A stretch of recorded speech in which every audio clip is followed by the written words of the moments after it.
I want people to enjoy what I do and understand what I'm doing is for their enjoyment. And that's all I can ask for. Tonight, saying goodbye and celebrating the life of Regis. Oh, no, I hate memory lane. No. You ever get somebody who jumps It's a woman! The man who got us started in the morning for so many years. His talent was being himself completely and making everybody else the star of the show. And the one who made millionaires out of everyday people. He's won $1 million! The living history of TV. That Regis Philbin Show. In just one man. What did it take to get the chemistry so right? No matter what, you don't let your partner fail. And he never let me fail. His co-host through the years. She's the one. The more outrageous. How are your hemorrhoids? Are you all right? The more outrageous. I called him a jerk. He called me one right back, and the sparks flew.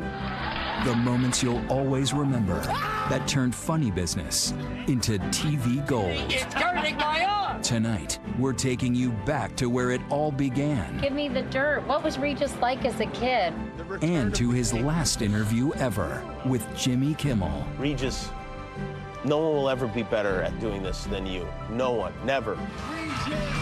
Tonight, to our favorite funny man, our friend, and even more, our family. I've got a show to do. We say farewell. Reporting now, Amy Robach. It's Live with Regis and Kelly.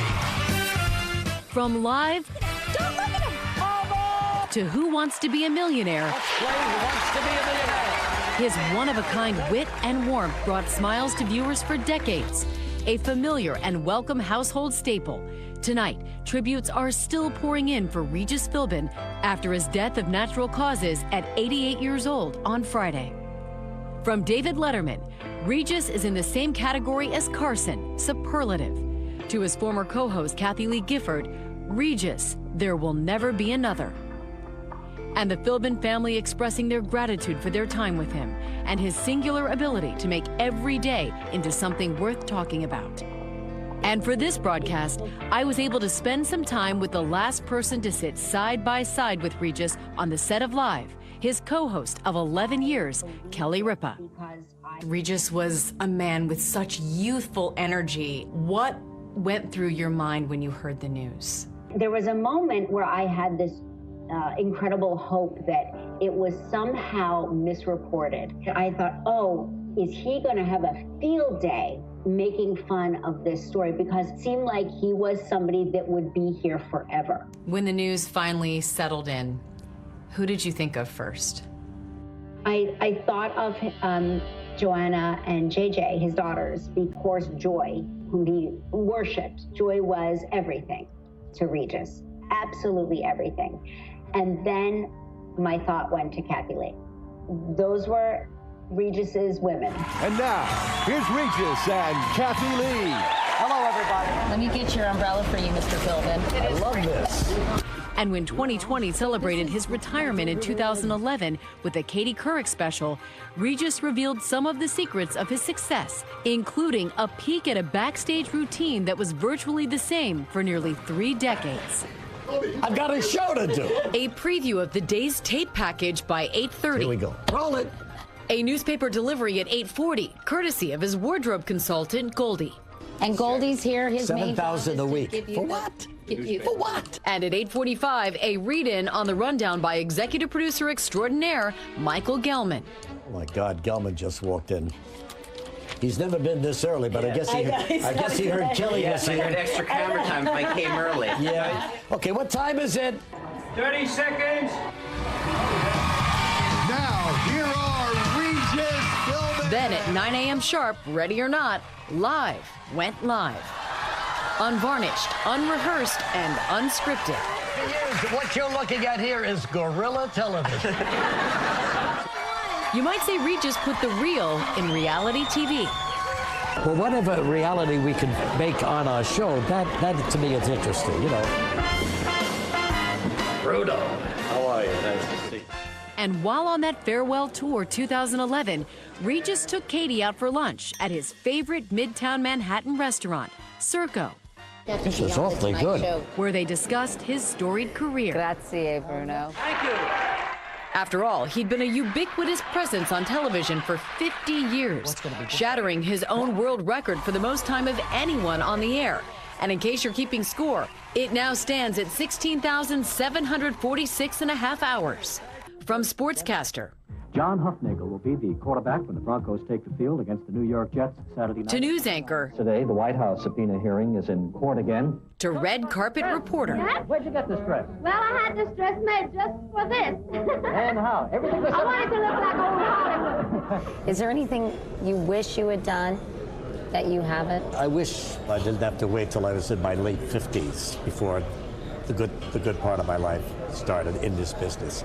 That's what I regret, that it was kind of a late start for me. Long before he achieved morning glory, Regis hoped his star would shine in late night. But he spent years learning the ropes on local talk shows from San Diego to St. Louis. And tomorrow I'll be lonesome, remembering you. He thought he'd hit the jackpot in 1967 when he was asked to be the announcer on the Joey Bishop Show. Regis Philbin. And how great was that, hearing that a member of the Rat Pack was interested in talking to you as his sidekick? Yeah, sidekick, yeah. Well, you know what happened? I walked in, and there was Joey in a sweater. Of course. Yeah, and he said, you know, I saw you last night. You've got a lot of talent. I said, really, Joey? What is my talent?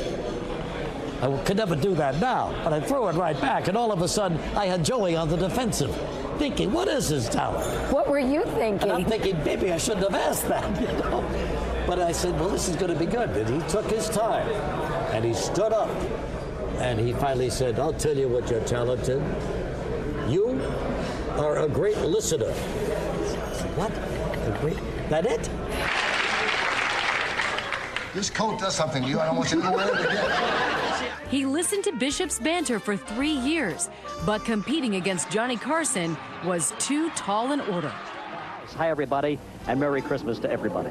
When his dreams of late night faded, Regis was back to pounding the pavement in the daylight, taking jobs like hosting the Disney parade. Are you still fantasizing? It would take nearly 2 decades. What? A change of coasts, Now you're talking. and a series of co-hosts before just the right chemistry made Regis Philbin a reliable fixture on morning television. You've got great legs, Reg. I really... And once they meshed, it was magic. I think you could stay another year. And you know you've arrived when you're getting the Saturday Night Live treatment. The wife had me put the tux on with the shoes and the cummerbund. I don't mind saying I look great. But Regis's accidental star wouldn't just rise and shine in the morning. In 1999, he hit primetime prominence as host of the ABC juggernaut game show, Who Wants to Be a Millionaire? He just won $1 million. When you watched him throughout the years, he made it all seem so effortless, and doing what he did is actually really hard work. What was his talent? His talent was being himself completely and making everybody else the star of the show. That was his talent. And I think it was his genuine love and appreciation of people. He really was a people person. Next, the chemistry and the co-hosts who got his goat and got the ratings. I called him a jerk the first week we worked together, and he called me one right back, and the sparks flew. For years, my kids thought that I was Regis's receptionist. They thought that I was his assistant. Coming up.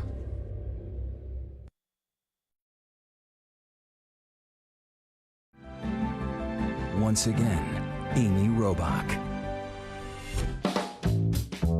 In the book of dynamic comedy duos, you'll find Abbott and Costello, Martin and Lewis, Lucy and Ricky, and Regis Philbin with just about anybody who sits beside him. Did you ever get somebody who jumps It's a in? woman! And the line is! A class photo of his former co-host is a collection of leading ladies who learned from the best. The morning maestro himself. I think think I learned from Regis to be authentic on camera. With his co-host Sarah Purcell, Regis would strike TV gold in a segment called Host Chat. What is this you're wearing? This looks like early Daniel Boone. It would be his secret sauce for the next 3 decades. Exactly my thoughts. Okay. Regis regaling his co-host with tales from events of the night before. The last night went up to Yankee Stadium with some friends. Derek Jeter, first pitch, bang, hits a home run. No writers and no holds barred. The whole monologue at the beginning is about what you did the night before, so you don't talk about any of that ahead of time. And it worked. It absolutely worked. There is something about working with Regis. You really have to expose your personal life. I mean, you talk about everything. John had a terrible cold, so I... Oh, the weakest excuse I've ever heard of. My John had a cold, and they couldn't talk about marriage? It was 1980, and his morning brash got the attention of network brass. NBC wanted him, and he wanted Mary Hart. Mary, how are you? Good morning, everybody. It's Friday, and it's I'm nice walking down Rodeo Drive, and I see a camera crew up the street. I walk by, and all of a sudden, Regis Philbin stands up, interrupts what he's doing, and he goes, "She's the one." The Regis Philbin show got canceled after just 7 months, but for Mary, it was the chance of a lifetime. right here, you know, as Mary steps here, and boom, and she's out that window. He had left this booming, popular show locally to go to the network, and then the rug was pulled out completely from both of us, and I lucked out. I'm Mary Hart for Entertainment Tonight. They came to talk to me about what it feels like to be on a show that's canceled. Great. And the next day they offered me a job. I think he held it against me for a very long time. Regis moved back to local TV, this time in the Big Apple, trying to find the next big break. Thank you very much. He worked with Cindy Garvey and then Ann Abernathy. But in 1985, the maestro met his match. The result? TV dynamite. Here comes Kathy Lee Johnson. I put on my sneakers and did the run because I was still doing Good Morning America at the time, and came in all breathless. And is this the way it's going to be every morning? I called him a jerk the first week we worked together, and he called me one right back pretty much, and the sparks flew. Even New York City couldn't contain the fire. On September 5th, 1988, Regis would go national once again, and this time, the shtick would stick.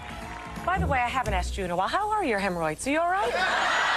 I think in a weird way, if you hate reality television today, you sort of have to blame Reg and myself for that, because we were the first ones that I know of that ever got paid to talk about their lives for a living.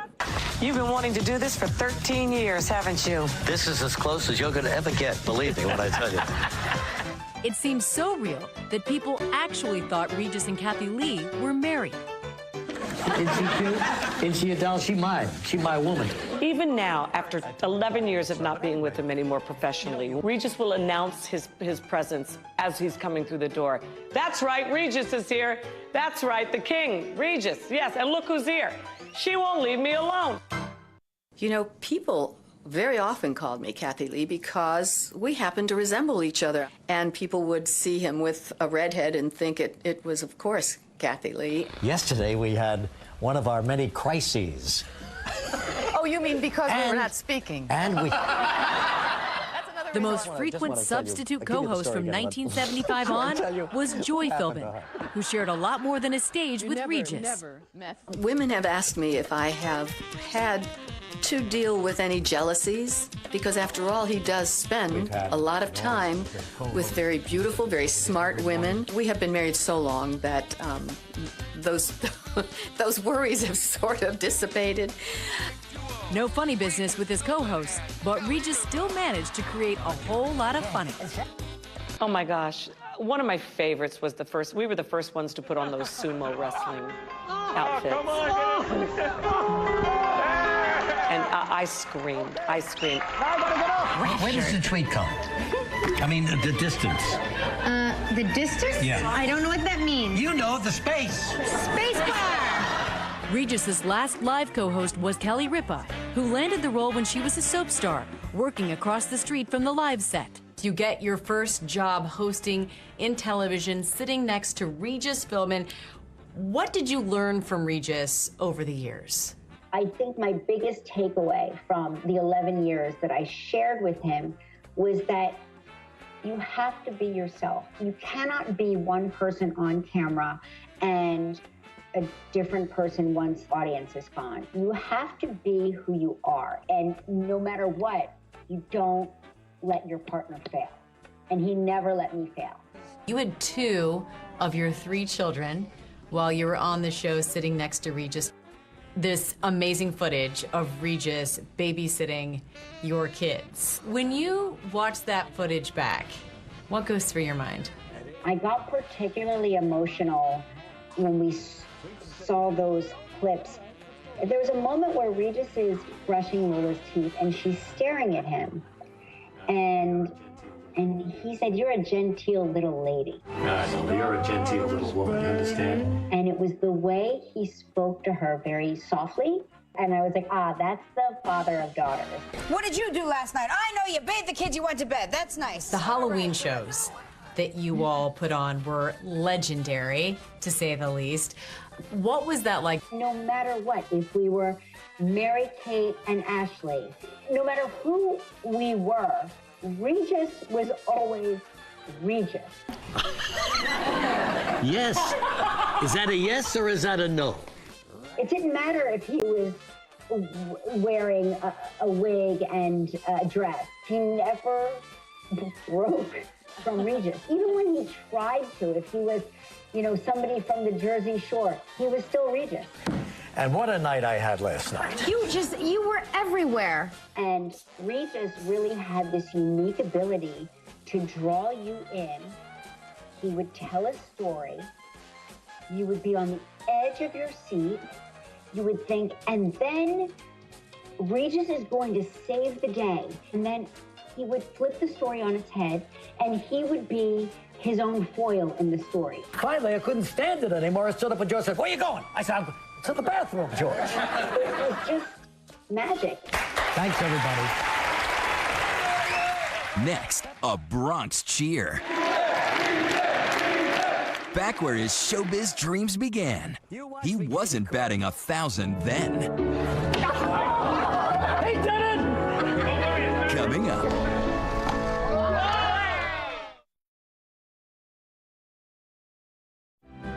We continue with Regis Philbin, the Morning Maestro. It was an unlikely and late rise to stardom for Regis Philbin, and in 2011, he took Katie Couric back to where it all started. Regis is back! It's me, Regis. Make sure Regis is in focus. Yes, it's good to see Regis again. You know what they say. Hi, honey, how you doing? You can take the boy out of the Bronx, but... Hi, baby, how are you? How are things on Kruger Avenue? Do you miss me at all? Yes. Around here, God bless, man. Regis is royalty. Okay. This is now Regis Philbin Avenue. That's Regis Philbin. Look at that. I love that guy. And everywhere we went, hey, how you doing? Everyone loved seeing Regis. Nice puppy. Well, almost everyone. Hi, baby. How are you? Want to play ball? Oh, yeah. He was raised on Kruger Avenue during the Depression, on the bottom floor of a 2-family home. The house used to be right here. Oh. And here was where Regis sat in his baby carriage. Really? Take a look. Hey, Regis. Isn't he Look cute? at that cute He's little adorable, baby. that Regis. So they paved Paradise and they put up the parking lot, huh? Honest to God. Regis says neither his dad, a first-generation Irish-American and Marine, nor his mom, an Italian-American full-time housewife, had any inkling of their son's guilty pleasure. I was afraid to tell them that I used to stay in this house, 6 years old, tune in WNEW, which was the key radio station in New York City, and every night at 9:30, Bing Crosby would have a half hour of songs.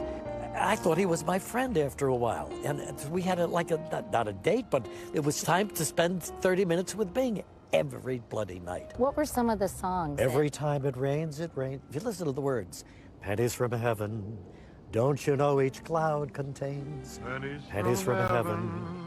It wasn't until years later, on graduation day at his beloved Notre Dame, that Regis finally fessed up to his showbiz dream. And I said, come on, Mom, I'm going to tell you now exactly what I'm going to do. And they were all excited. So we walked to the music hall, opened the door, and I sang Pennies from Heaven. And as I was singing, I could see my sainted mother, her eyes with tears in them. But not tears of joy. And, no tears of joy. And my father, a tough Irish guy who was a boxer, was a Marine, I could see that he wanted to punch me. I could see these things. But back in the Bronx at Mac's Candy Store, he was a hit. Dean Martin, Guy Mitchell, he did them all. And inseparable from childhood friends Ed the Tank Treratola and Tom freakin' Finelli. Freakin' Finelli. Yeah, nicknames for everybody. Now, what you guys have to tell me, give me the dirt. What was Regis like as a kid? Regis? He was a sex maniac. There wasn't much chance of that, especially since these former altar boys were always under the watchful eyes of the Sisters of Our Lady of Solace, who gazed from on high. Sister Mary Francis. And Regis just told me the nuns stood on the roof. And watched, right. They watched every move we made. Gave us hell the next day. Now here's where Freakin' hangs out. When they weren't hanging out at the candy store, they were at Conti's, a bakery that's been here for 90 years. But how could the Bronx make the best Boston cream pie? Oh, wait till you taste it. Please. That's delicious. And it's where Tank confessed he had some show business aspirations of his own. Listen, he wanted to be the singer, I wanted to be a comedian. We could have been Martin and Lewis if you listened to me. You watch me, Katie Couric. Martin maybe, but definitely not Mantle. He did it! This is embarrassing in front of Katie Couric. All right, here we go.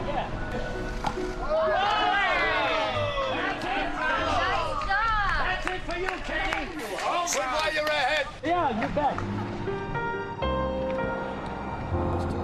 We then headed to his alma mater, Cardinal Hayes High School. I think it had a great influence on me. And not only was it religious, but it was very disciplinarian as well. And while he may have minded his P's and Q's, Regis admits he wasn't pulling A's and B's. Well, I was not a great student. I really wasn't. What, average? Yeah, average, just average, but I wanted to be Bing Crosby. Look at this over here. And despite his passion for singing, he told us he never once graced the Cardinal Hayes stage, which ironically was named in his honor last year. Don't tell me I don't think about it, and I've been in that auditorium a few times now, and I've told Father here what it was like for me to go in there, and they would have their own reviews and their plays and musical things, and here I was dying to, but I just thought, what is my talent? What, you just didn't have enough self-confidence? Exactly. I'd love to see it. This is the way it looked like when I was a student. Go ahead, Bill.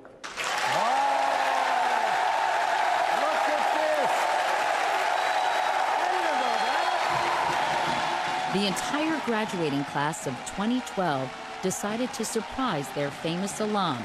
Regis established a scholarship program here, making it possible for 5 students to attend Cardinal Hayes every year. I just wanted to personally thank you for the help the scholarship that you had given my parents and myself. It has helped us significantly, and I just want to thank you for everything that you have done for me, for other students, and for the school in general. Thank you.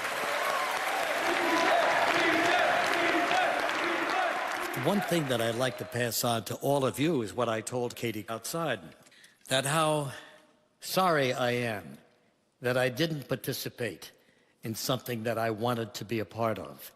Could have learned it here.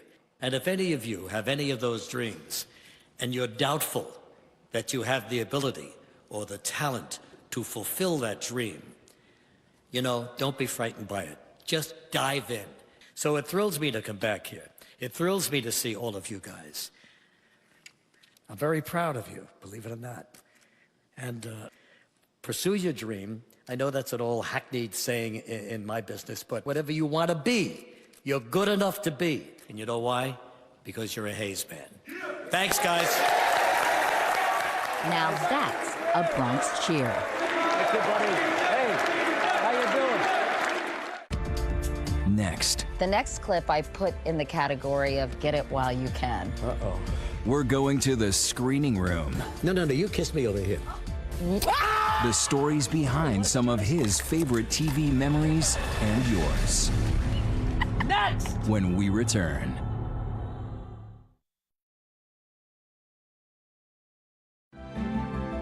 Once again, Amy Robach. It's Live with Regis and Kelly. In 28 years, there have been snakes. I'm not kidding. It's hurting my arm. And shots. Don't look at him. The Macarena and milking. Pies and pedicures. Not too close. Stop it! You're making me nervous! With thousands of hours of merriment and just plain mayhem. I just want to see. Selecting some favorite moments is no easy task. Isn't this nice? But with a little popcorn, Katie Couric was up for the challenge. Do I see popcorn? Yep, popcorn. Uh-huh. We're going to take a little trip down memory lane here, Regis. No, I hate memory lane. No. We put together some clips from, I think, some of your favorite moments. Okay. One of them is that time you convinced Johnny Carson to give you a tour of the Tonight Show set. A rare appearance for Johnny anywhere other than the Tonight Show. Well, let's take a look at this tour because it's very sweet. I'm glad you picked this one. I think it's a great moment for me. Hi, Johnny.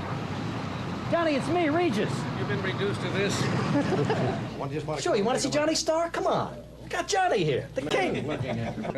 Boy, is this nice. And then you get the, sometimes you get the pencil. Don't touch anything, Regis. No. There's the clock right there. Okay, Regis, time's up. We just seemed to hit it off just so well. You had a little bromance with Johnny Carson. He was one of the idols of our time. Now we have a clip of your grandson, William Xavier, his first visit to the set of Live. This was in 2008.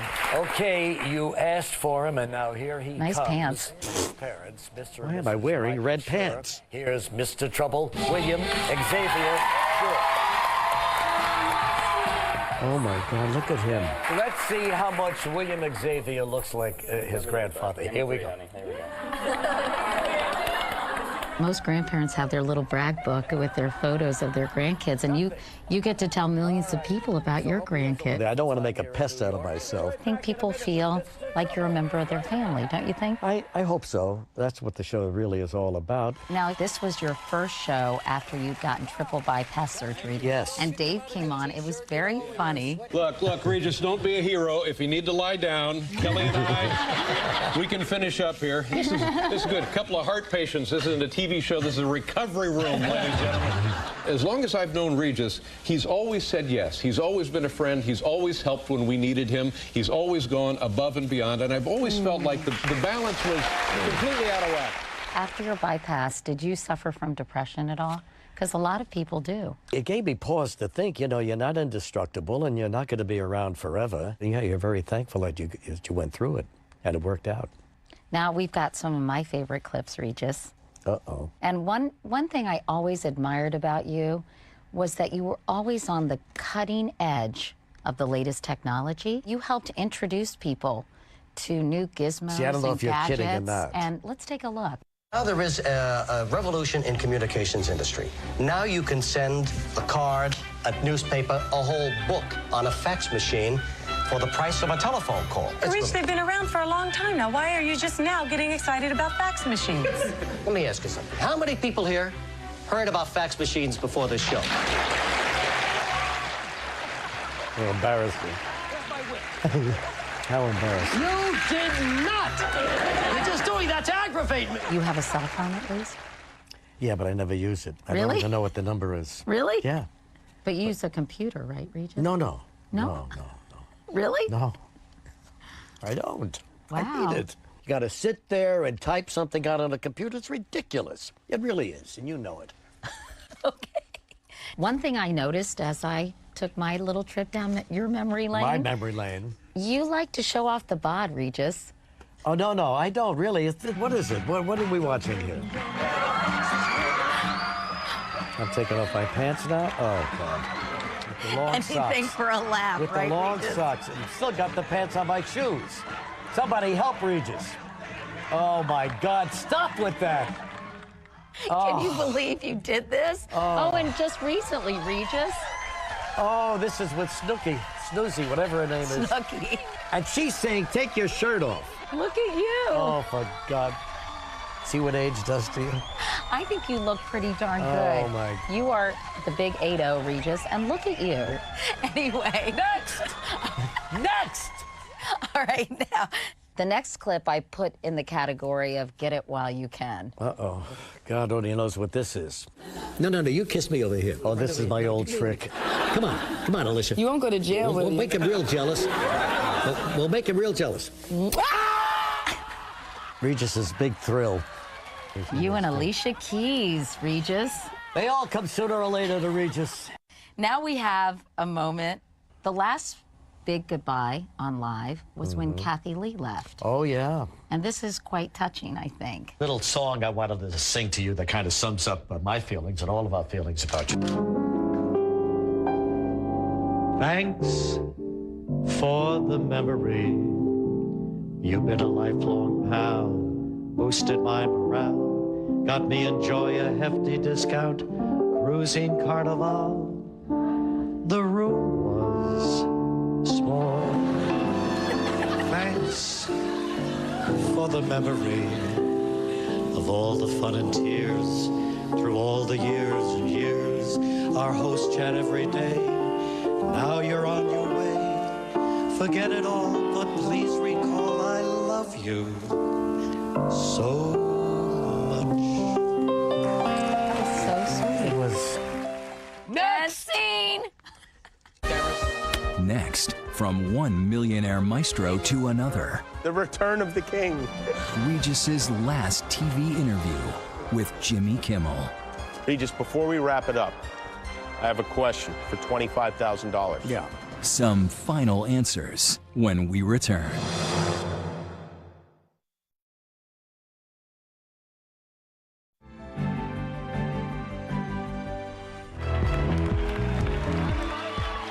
When Regis Philbin became the host of the first U.S. game show with the $1 million top prize, his presence helped launch a phenomenon. He just won $1 million!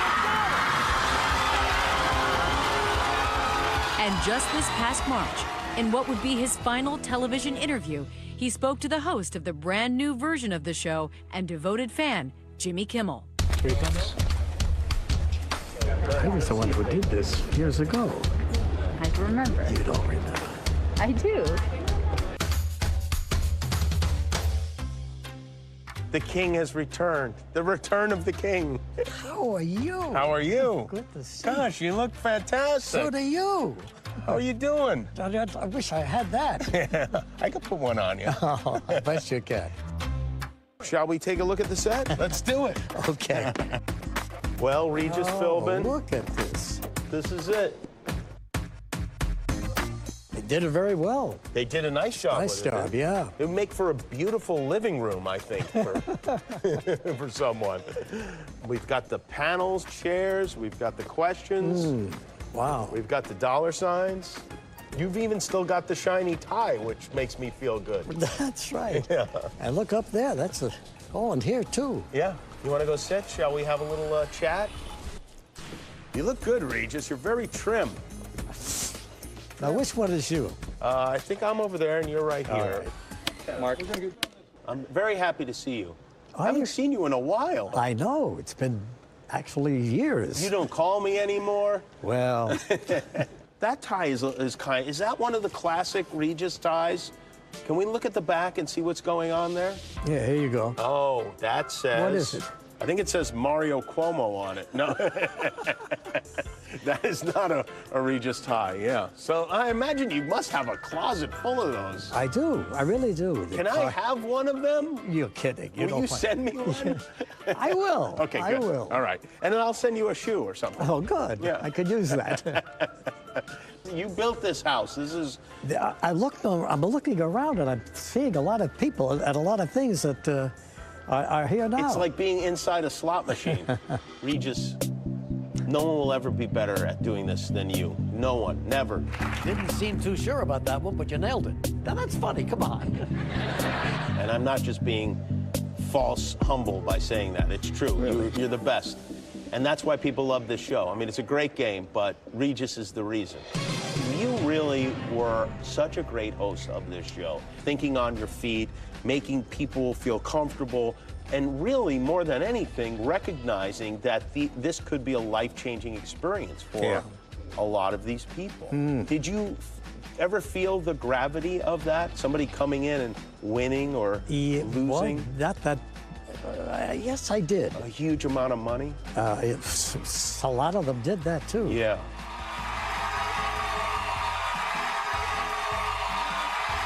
This is 21 years ago. Right, that's a long time ago.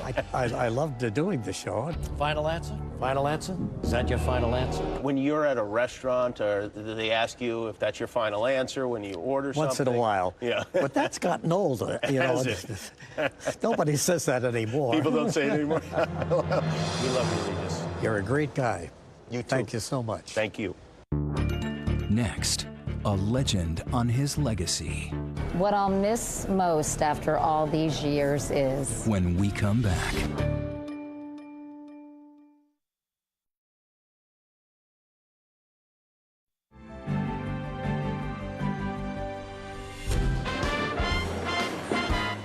In 2011, on the day before Regis's last morning co-hosting live, Katie Couric gave the preeminent TV host a little pop quiz. So, Regis, the personnel department at the network asked me to conduct your exit interview. So let's get started, shall we? My exit interview, okay. To what extent do you agree or disagree with each of the following? 1, I had a clear understanding of my roles and responsibilities. I agree with that. I have the opportunity to enhance my job skills. Well, of course, after 28 years, I think I did it a little better than before. Finish these sentences. I'm the happiest when When I'm entertaining people. I'm the most miserable when Oh my gosh. When I feel like I haven't been successful in something I've undertaken. I really feel badly about it. What worries me the most is... Maybe having spent too much time working and not enough time enjoying life. I hope to be remembered most for... 17,000 hours in front of a television camera? Is that enough for you? That works. The definition of maestro is a master of an art. And Regis Philbin made his unique brand of television an art form all its own. It's just the thought of you. Tell me what you think Regis's legacy will be. Oh, it's hard. It's hard to measure Regis's legacy because I still think of him as still here. I think that Regis's legacy is his contribution to humanity in terms of it's just okay to be yourself. And also, I think his love of people will also be his legacy. He just loved people, and he just wanted to be a part of it. He wanted to be a part of something, and he never let any of it go to his head. So I guess his ultimate legacy is his humility. This is a special edition of 2020, the deadliest mass murder since 2019. 8 people killed, 7 women, 6 were of Asian descent, all fellow Americans, each one of them we mourn.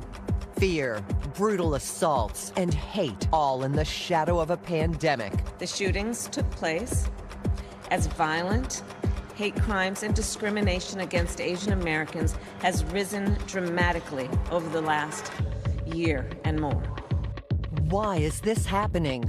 And what's being done to stop it? What happens right now and over the course of the coming months will send a message for generations to come as to whether we matter. Right now, our reporters are live across the country with their experiences. Here now, David Muir, Eva Pilgrim, and Juju Chang.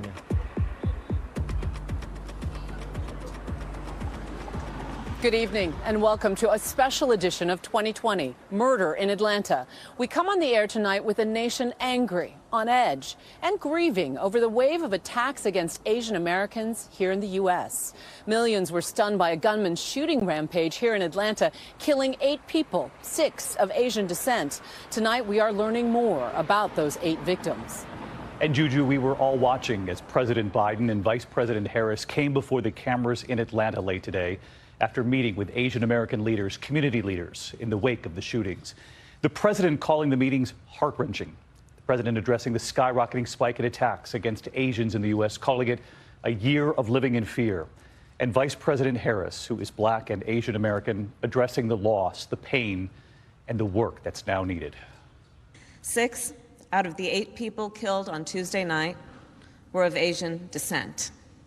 7 were women. The shootings took place in businesses owned by Asian Americans. The shootings took place as violent hate crimes and discrimination against Asian Americans has risen dramatically over the last year and more. But whatever the motivation, we know this. Too many Asian Americans have been walking up and down the streets and worrying, waking up each morning the past year feeling their safety and the safety of their loved ones are at stake. This week's shooting rampage in Atlanta is the deadliest mass shooting in the U.S. in nearly 2 years. We have covered so many of these tragedies, each making a powerful impact on American lives. School children in Parkland and Newtown, concert goers in Las Vegas. And Eva, in Atlanta this week, of course, the horrific shootings force a nation to address questions of racism, sexism, and the destructive power of words along the way. And so we begin tonight back at the scene in Atlanta. And Juju. David, this nightmare chain of events began unfolding in the Atlanta area on Tuesday night. The gunman opening fire at one business, driving 30 miles to target victims at 2 other businesses, including here at Gold Spa behind me. Authorities say he had been to these establishments before. And for police, it was a race against time to catch the shooter before he could kill again. On a damp and dreary afternoon, terror and horror seizes the Atlanta area as a lone assailant launches an hours-long shooting rampage across multiple Asian-owned spas. Some guy came in and took the gun, so everybody heard the gunshot. We do not have a witness that actually is alive right now that can tell us who shot him. 21-year-old Robert Aaron Long arrives at Young's Asian Massage Parlor in Ackworth, Georgia, 45 minutes north of the city. The man allegedly sits in his car for almost an hour. Then, around 4:50, he enters Young's and opens fire. Police arriving within minutes, finding a massacre. Sounds like a... 4 are dead. Xiaojia Tan went by Emily. She was the owner of Young's and a licensed massage therapist. She would have turned 50 yesterday. Delana Ashley Yan was a 33-year-old mother of 2. She leaves behind a 13-year-old son and a baby born just 8 months ago. She'd been getting a couples massage with her husband Mario, who was in a separate room and was able to escape. Nos pone a pensar la familia que sufre, pues, y lo que deja todavía los niños que sufren por su mamá, su papá o que fallecen. No, eso no está bien. Justicia es lo que pido. Paul Andre Michaels, 54, of Atlanta. Daoya Feng, 44, whose address wasn't immediately known. A 5th person is in stable condition, 30-year-old Elcius Hernandez Ortiz of Ackworth. He was leaving the store next door to the spa and was hit. We never know when we're at the wrong place at the wrong time, and I feel like that's what happened with him. Police gathering evidence from nearby surveillance footage, posting the images online in hopes the public can identify the shooter. Long's father calls 911. I was there speaking with the family. They were very helpful in this apprehension. Almost an hour after the first shooting, 30 miles away, police respond to a call about a robbery at the Gold Spa. It's in an area with a strip club and other spas. We just heard numerous gunshots coming from across the street. Inside Gold Spa, officers find 3 women shot. One of them is Hyunjung Grant. She was quite literally the only thing that kept us running. As officers are tending to the dying victims, they're alerted to another shooting directly across the street at the 24-hour aromatherapy spa. Some ladies got hurt, I think, and everybody's scared, so they're hiding behind. But the ladies passed out. Inside, they find a Korean woman dead from a gunshot wound. The victims from the second and third shootings are Sun Jung Park, age 74, Sun Ja Kim, age 69, and Young Ah-yu, age 63. There's so much we still don't know about many of these victims, their identities obscured, in part because of the complicated and highly racialized, even dangerous reality for some Asian women in America. So we need to make sure if we have any Asian spas, we need to be checking on them. Long's parents have also told authorities their son has a tracker app on his cell phone, and it's activated. Authorities locate Long traveling south on Interstate 75, disable his vehicle, arrest him.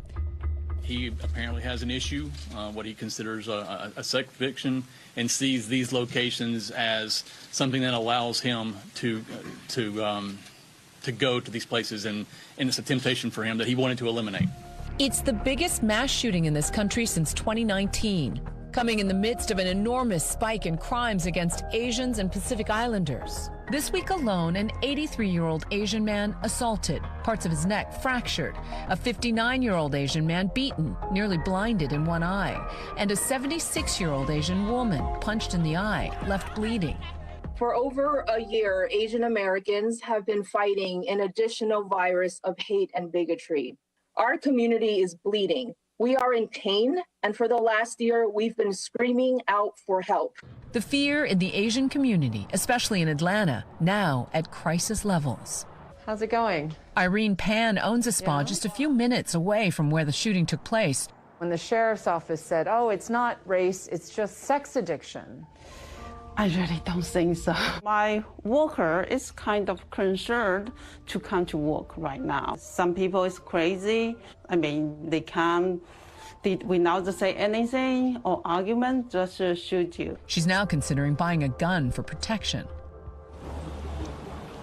And tonight, Randy Park, who lost his mother, telling us he's having a hard time putting his gratitude now into words. The GoFundMe page he set up, hoping to make rent for a month and maybe pay for funeral expenses, has raised nearly $2 million in 24 hours. Donations coming in from around.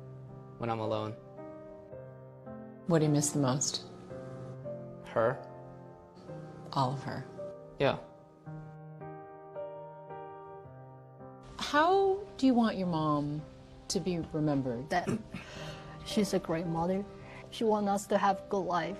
That's why she worked so hard. Your mom would be very proud of you. Yes. And I know she was. And you can see the outpouring here, candles and flowers blossoming on the sidewalk in front of Gold Spa behind me, and notes in Korean. And alongside the Stop the Hate hashtags, handwritten notes that say, we stand with our neighbors against racism. David? We certainly do, Juju. Thank you. And as we try to focus on these families, we are also learning more tonight about the alleged gunman. 21-year-old Robert Aaron Long. There remain questions about his motive, and authorities there in Georgia say they have not ruled out whether this is a hate crime. Authorities say he bought the gun he used the day of the shooting on that day, and they believe he was on the way to kill again when he was stopped. Here's ABC's Steve Osunsami. This is what heartbreak looks like across America. The strangers who are joining the families of victims to cry. This is also what it looks like to stand against hate. People of all colors speaking up and marching out for Asian Americans who feel under attack. In all, 8 people were gunned down in this killing spree. And the number one question for the accused murderer, why? The suspect did take responsibility for the shootings. Investigators say that 21-year-old Robert Aaron Long told them he struggled with a sex addiction, and that somehow in his mind he thought he'd fix himself by targeting the 24-hour spas where he was a regular. The gun police say he used, they say he bought it here on the day of the shooting. And if they hadn't stopped him, they think he would have made it to Florida. It is very likely that there would have been more victims. Authorities in Atlanta's suburbs and the city have now charged him with 8 counts of murder. Rodney Bryant is the interim police chief in Atlanta, where the killings spread between two spas. I think that people thought that it was all wrapped up once we made the arrest, but now this is where the real work began. What do you think about the chances of this becoming a hate crimes case? It's just too early for me to make that determination because there's so many questions that are left unanswered. You have to look at the victims that we had in the city of Atlanta. All of our victims were female. All of our victims were Asian. There's so much more that needs to be uncovered. The tone is slightly different in the suburbs, where the first 4 victims died and where the accused killer is in custody. This is still early, but he does claim that it was not racially motivated.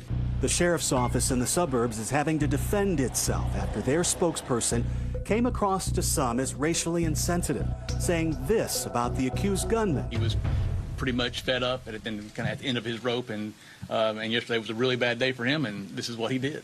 After that, it was a bad day for the sheriff, who removed this police captain from briefings on the case. It didn't help when people discovered this now deleted Facebook post by the same captain, telling his friends to buy T-shirts that say COVID-19 imported virus from China. It's the same type of message against Asians that people in the streets are trying to fight. Here in Atlanta, authorities say they get it, and there's lots of work to do. It frightens Asian Americans, not just here, but across the country. I mean, people are scared. We recognize the concern and the pain that they're going through. We're here to make sure that this doesn't fall through the crack, that we not miss one stone as it relates to investigating this case. Moments from now, Senator Tammy Duckworth and her concerns about crimes against Asians going unreported. The Chinese virus comes with the Chinese virus. It's got all different names. Wuhan. How his racist words are linked to violence against the Asian community. Then, the on-court experience that made basketball star Jeremy Lin speak out. He joins us with his story.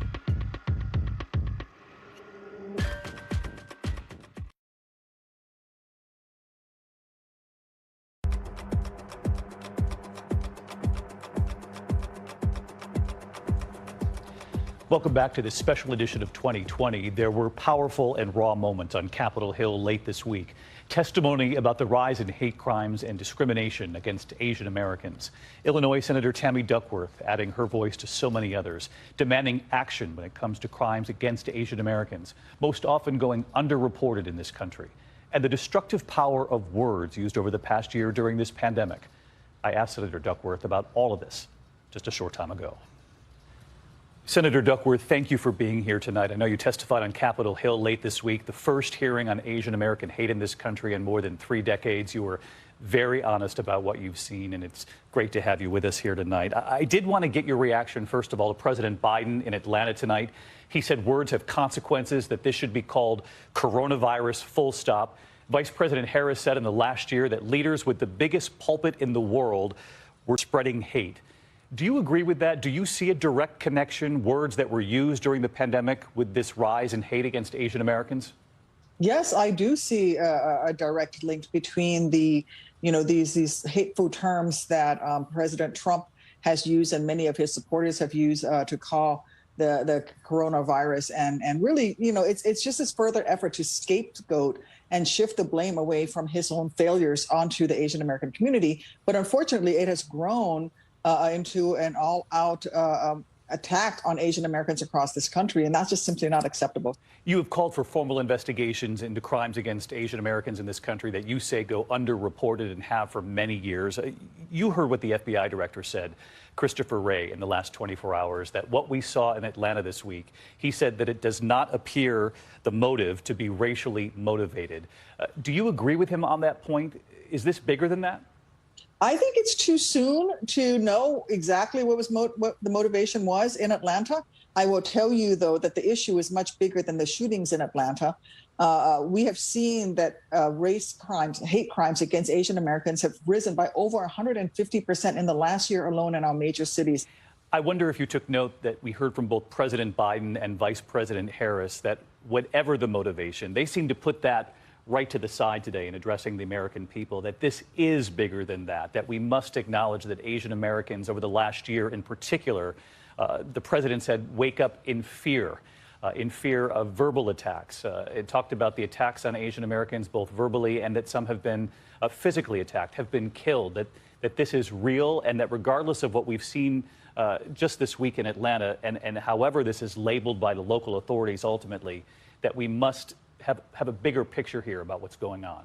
Very much so. I think both the president and the vice president were right on point there to say that this is a bigger trend in the nation and that we have to stop it. And as leaders, we must make it clear that race crimes and hate crimes against AAPIs are not acceptable. They're not acceptable against anyone, but that there is a real problem here where an entire community of Americans have been targeted and scapegoated. And I think that's a key word there that the president used, scapegoating, because that's exactly what has happened to Asian Americans throughout our nation's history.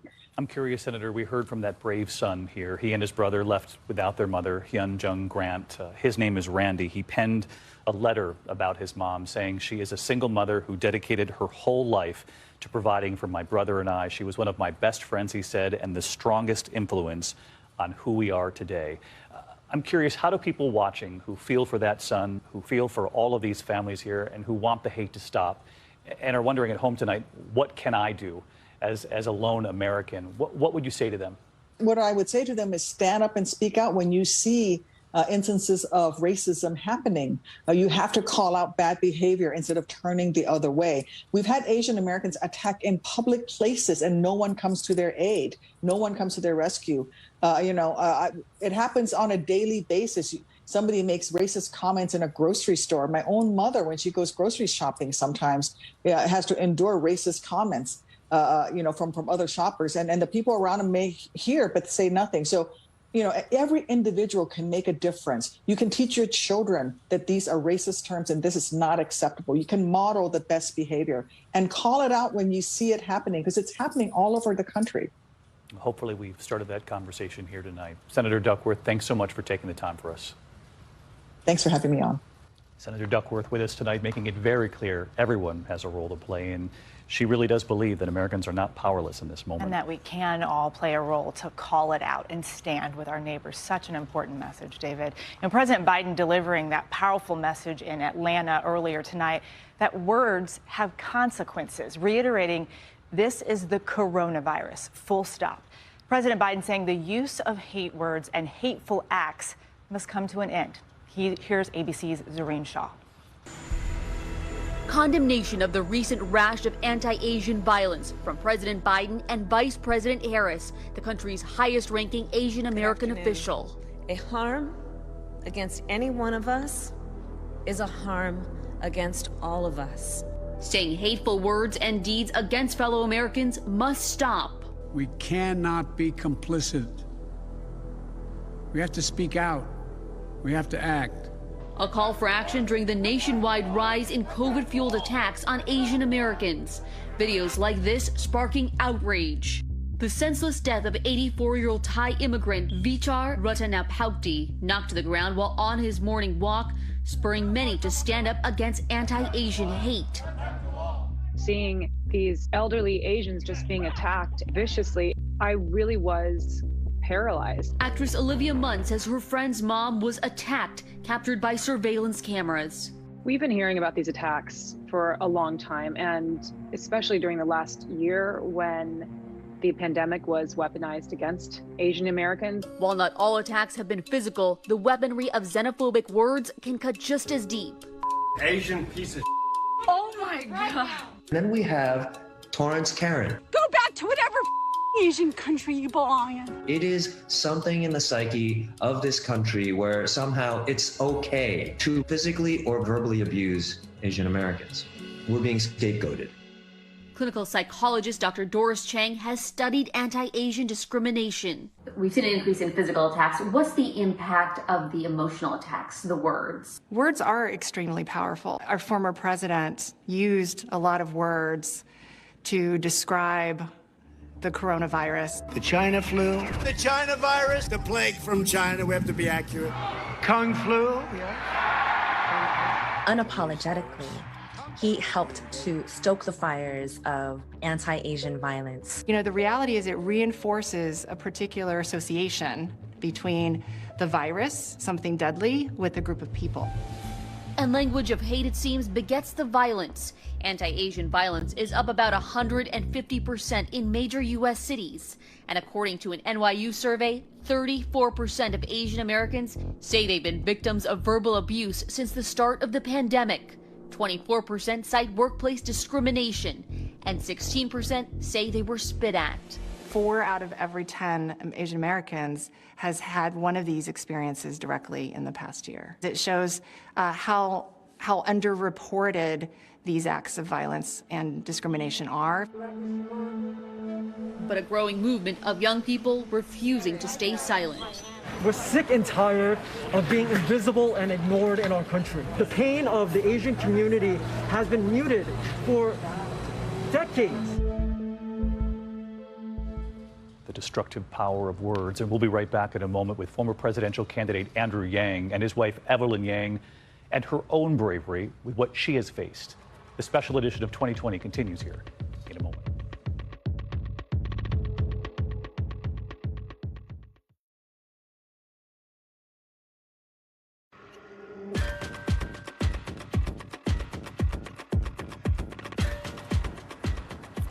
And welcome back to our 2020 special, Murder in Atlanta. Former presidential candidate and current New York mayoral candidate Andrew Yang is also addressing the mass shooting in Atlanta and the rise in Asian American attacks across the country. His wife Evelyn today tweeting about the intersection of race, misogyny, and rape culture and the backlash she faced when revealing her own sexual assault. Evelyn and Andrew Yang joining us now. And Evelyn, thank you both for being here, but I want to start with you, if I may. You recently tweeted that the fetishizing of Asian women is real, and you've spoken out as a survivor yourself. Why is this such an important topic for you? Well, thank you, Gigi. Thanks for having us today. You know, the shooter targeted Asian American women. And of course, hits very close to home. You know, when I came forward about being sexually assaulted by my doctor last year, I was not expecting the racial element that I experienced, but I wasn't surprised. You know, I got some comments that were racially charged, like you wanted his egg roll, and things, other comments that were honestly much worse than that I can't even speak. And I think that the problem here is this stereotyping of Asian women that is harmful because it implies fault on the part of the victim. So Asian women are either too submissive and too much pushed over that we somehow let it happen, or that we're hypersexualized and we were asking for it. You know, these are two just very toxic, obviously, elements to these stereotypes, but they're also barriers to Asian women coming forward about sexual assault when, you know, culturally, it's also less likely that Asian American women come forward to begin with. And I think when you look at... Right. I know you both have fought against the cultural tendency towards silence. Andrew, you have been such a staunch ally for your wife throughout her ordeal. How can men be allies in this fight? Well, men have to speak up when we see something in terms of misogyny or mistreatment of women. And certainly if there's a woman in our life that is being subject to some form of abuse or harassment. And I have to say that men are around other men, and we can do more. We have to be able to look out for the women in our lives and really the people in our community more than is happening in many environments right now. And yet, Evelyn, you also have spoken out about experiencing COVID racism firsthand. What did you mean by that? So I think like many Asians in the last year, we've experienced belittling just on the street. My first brush with COVID-related racism was a comment by a woman who said something to me along the lines of, "Stay away from me, I don't want your diseases." And I think what was most disturbing about that encounter was that it was in broad daylight. She said it in front of her friend, like it was completely acceptable, when it's not. Right. And I think that this speaks to the normalization of what's happening within our community, which is the dehumanization of Asian Americans. Right. And even Andrew, in the 10 seconds we have left, what can the Asian American community do to rally around this issue and stop the hate? The first thing we have to do is let people know that this is happening, this is real, it's getting stronger, it's getting more dangerous. And even now, Juju, a lot of these incidents are not reported. We have to change that. Thank you for being part of the change, Andrew and Evelyn Yang. Thanks for being with us. David?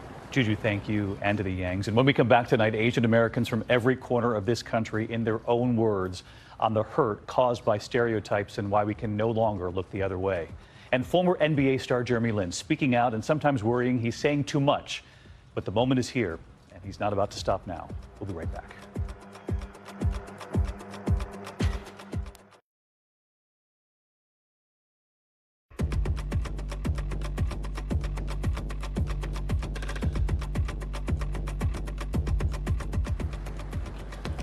And welcome back to this special edition of 2020. Asian Americans represent people from more than 48 countries around the globe. It's really important to remember that, Juju. And despite that, Eva has reported on how often they're lumped together into a single community here in the U.S. One unifying factor, the history of racism nearly all Asian American groups have encountered, so often rooted in xenophobia and otherism, for generations treated as foreigners who are not full Americans. Almost as soon as Asian immigrants set foot in this country, ethnic scapegoating followed right behind. Chinese workers in the mid-1800s helping to build the railroads heard they were taking American jobs. Asians were never regarded as Americans, meaning that they were never given citizens' rights at the beginning of the Republic. In 1871, a violent mob in Los Angeles lynched at least 17 Chinese residents, a massacre fueled by white resentment toward the growing immigrant population. In 1882, the animosity led Congress to pass the first and only law restricting an ethnic group coming into the country, the Chinese Exclusion Act. It lasted until 1943. You make them the other through legislation, such as the passage of the Chinese Exclusion Act. To be an other is not simply, oh, you're someone else. You're just not an American. It's not like that. It's also about the process of being objectified, of being less than human.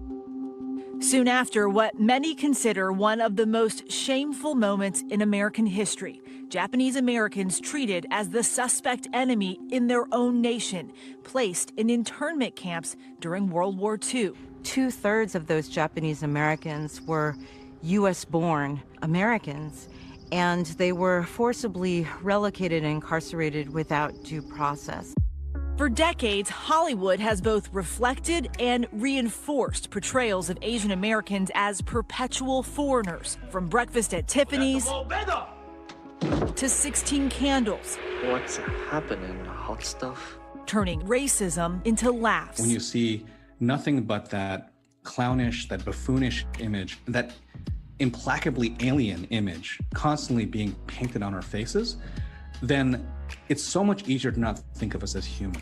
But of all the racist stereotypes, some of the most insidious are those that hypersexualize Asian women, frequently portrayed as sex objects, like in Austin Powers. Austin Powers is very sexy. Or the submissive women in massage parlors, like in Rush Hour 2. Oh my goodness. Asian women as the focus of the Western male gaze is nothing new, playing out in real life with the U.S. military in Asia fueling sex industries that exploited Asian women. But it's this scene from Full Metal Jacket that has permeated American culture like few others. Me love you long time. Those words used repeatedly in movies like The 40-Year-Old Virgin. Me love you long time. And TV shows like South Park. Me love you long time. Those are the lines that people remember, and it haunts us. Images have power. Stories have power. Activists say the toxic mix of racism and misogyny in these portrayals influence the way Asian women are treated in society. When you think of humans as objects and when you erase their humanity, then it is no surprise that our lives are seen as worthless. In this year of racial reckoning, AAPI activists say the attacks must end, and that starts with stamping out the underlying conditions of otherism and racism that feed violence. Racism and xenophobia are national problems. The only way to survive this pandemic, the only way to survive these violent attacks is to work together and recognize our common humanity. And so many voices have been speaking out about the spike in Asian American attacks. One of the most vocal, former NBA star Jeremy Lin. Jeremy Lin joins us now. And Jeremy, I know you started speaking out because something happened to you on the basketball court. Tell us about that. For me, I was just playing and was called coronavirus during a game. But, you know, I think that was just kind of a microcosm of everything that has been happening, the rhetoric from the previous administration. And again, a lot of these microaggressions or things that you guys have been talking about just now in the video, and it's starting to come out in different ways. And what I went through was just verbal. It was, you know, just a verbal thing. And I'm not saying that that's okay, but I'm saying what we're talking about and what we're seeing right now are physical acts of violence. We're seeing lives being taken, and it's not okay. And we cannot say nothing or do nothing. We must speak out, and that's what, you know, I plan on doing, and that's what, you know, a lot of other people are doing right now as well, which is encouraging. You've actually recently said that you worry that you're encouraging more hate by speaking out. Why is that? I mean, it's just human nature for me to think, man, am I making a difference? Am I helping things trend in the right direction? And for me, you know, I'm kind of thinking, as I've been monitoring everything, it seems like things are getting worse by the day, by the week, that there's more headlines, that there's getting more and more ridiculous acts of violence. And so sometimes I'm wondering, are these headlines enabling other people? Is, you know, me speaking out causing more hate and more division? And these are natural questions that I'm wrestling with and thinking through. But at the same time, it's like, man, we're at a critical juncture. And I feel like it's really important to speak out and to say something and to stand up and to be a voice for some of the people who might not have that voice to be heard, which is really, really sad. So my question to you is, you know, where do we go from here? There's so many stereotypes about Asian men. You're an athlete. We barely ever see Asian male athletes as public figures. How do we change that narrative? I think and I love the clip that you guys showed. We're able to see that as multi-generational and systemic, right? So this is not something that is going to change overnight, and this is not something that is going to happen easily. This is going back even to the railroad. If you look at the railroad, you know, Asians built 90% of it. And then when you think about the way that it was marketed, or the pictures at the very end, when they finally put the last pin in and they nailed it down and all this, and there's no Asians to be seen in the photographs and the media and the marketing. And then it goes from there, and you see the Exclusion Act and the Japanese internment camps and different things like that. This is a long, deep rooted issue. But what we can do right now is just to talk and bring awareness around it. And I think at the very least, if anything, by talking about it, more people will hear. There will be more accountability. And I think naming And having the issue be upfront in conversation is the start of it. And then it's going to be on policymakers and different, things going forward. But at the very least, that's where we can start right now. And Jeremy Lin, people just want to be seen. That is definitely the message. We appreciate you being here with us tonight. And David, he portrays such an important image for people to see that is so against the stereotypes that everyone has of Asian men. No, and I love that conversation. I mean, so brave and candid about the power of his own words, wondering if they'll have impact. And I hope that we can just tell them that they are, and they're more needed now than ever. That was really great, Eva. When we come back here tonight, the stories from all over this country, the attacks happening in big cities and in small towns, and our local ABC reporters are standing by with what they've witnessed in their own communities. This is powerful and eye-opening, and we'll be right back.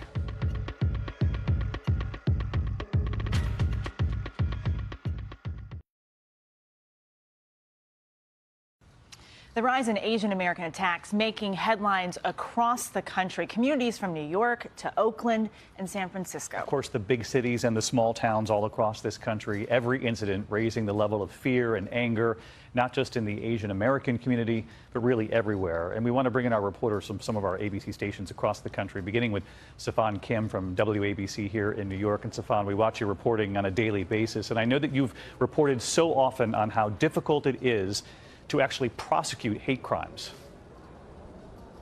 That's right, David. Hate crimes are the only crimes that require a proof of motive. So what investigators oftentimes need is some kind of racial slur being hurled. But as we've seen from so many of these attacks that we've covered, oftentimes no words are exchanged. So part of what we've been doing through our reporting is asking the question, why not in these gray areas where investigators struggle with how to categorize these crimes, at least absent of any obvious motive, no words exchanged, unprovoked, at least investigate the possibility of a hate crime. Now, credit to the NYPD, it has come around to understand this point of view from the community, and so as a result of our reporting, it has gone from no words exchanged, not racially motivated, to no words exchanged to unprovoked, investigating the possibility of a hate crime. But of course, charging the suspect is just one step. Prosecuting is a whole other challenge. So here in New York, there is a movement to change the definition of a hate crime. David? Safan, great to have you with us here tonight. And stick with us here. We want to bring in Nidia Han from our ABC station, WPVI in Philadelphia, who wrote an op-ed in March of last year in the Philadelphia Inquirer about the hateful speech Asian Americans were experiencing due to COVID. And essentially what she wrote came true. And Nidia, I know that was right at the beginning, and you've described subtle racism against Asians being ignored. What do you think people can do to combat this? Eva, an honor to be with you tonight. One way to combat subtle or casual racism is to educate by calling it out for what it is, damaging and unacceptable. We know words, pictures, so-called jokes have a profound impact, perpetuating this false notion that we are the forever foreigner or the enemy or people to be objectified. And the violence we're seeing today is deeply rooted in those very sentiments. So let me give you two examples of what can happen when we call out and shine a light on this kind of behavior.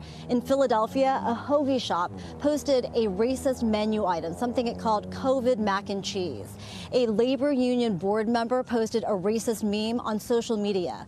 When those stories were amplified, the menu item was removed and the labor union board member resigned. Those are real results, real consequences. And Eva, I think that is one way we can change our narrative in this country. Nidia, there's power in speaking up, that is for sure. Thank you.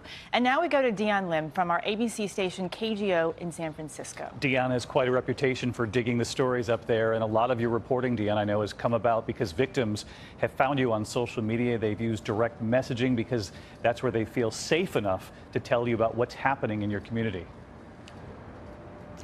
That's right, David. These are victims who are at the lowest points in their lives. They are petrified, and the last thing they want to do is report their crime because of a number of reasons. They're afraid because they don't think others will believe them, or two, maybe there'll be retaliation. So what they do is they go to social media where they can feel a connection with me and therefore share their story and be empowered. It's a very special thing, David. All right, Dion, thank you. And thank you at home for watching. This is just the beginning from all of us here at ABC News.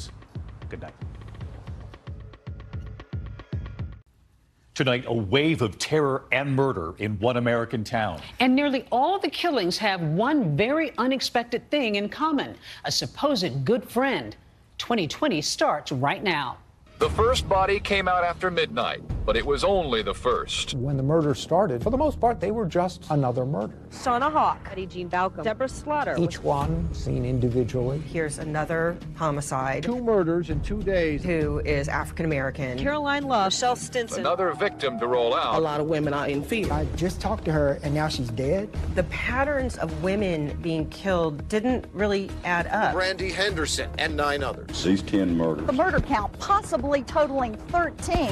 Why didn't police see it sooner? All victims of an unknown suspect. Whoever did this was a ghost. Danger disguised as a friend, and his victims never saw him coming. Why did it take so long to see a pattern? We feel bad that we did not know that sooner. But it wasn't just police. It was those of us in the media, and I think the community. Man, it was right there. This young mother was killed in the same manner. All had been strangled. He looked at me and he said, "We think we have a serial killer." You know, if you don't get him off the streets fast, he could do it again. I was not going to stop until I found out who did this. If we'd only had the little pieces. Shauna Hawk. Had we only known what we know now. She was one of his victims, too. So this was Shauna's first prom. Oh, man. I remember the day she found the dress. Purple was her favorite color. Shauna Hawk was a very beautiful young woman. She went to Central Piedmont Community College. All I can tell you about Shauna is that incredible human being.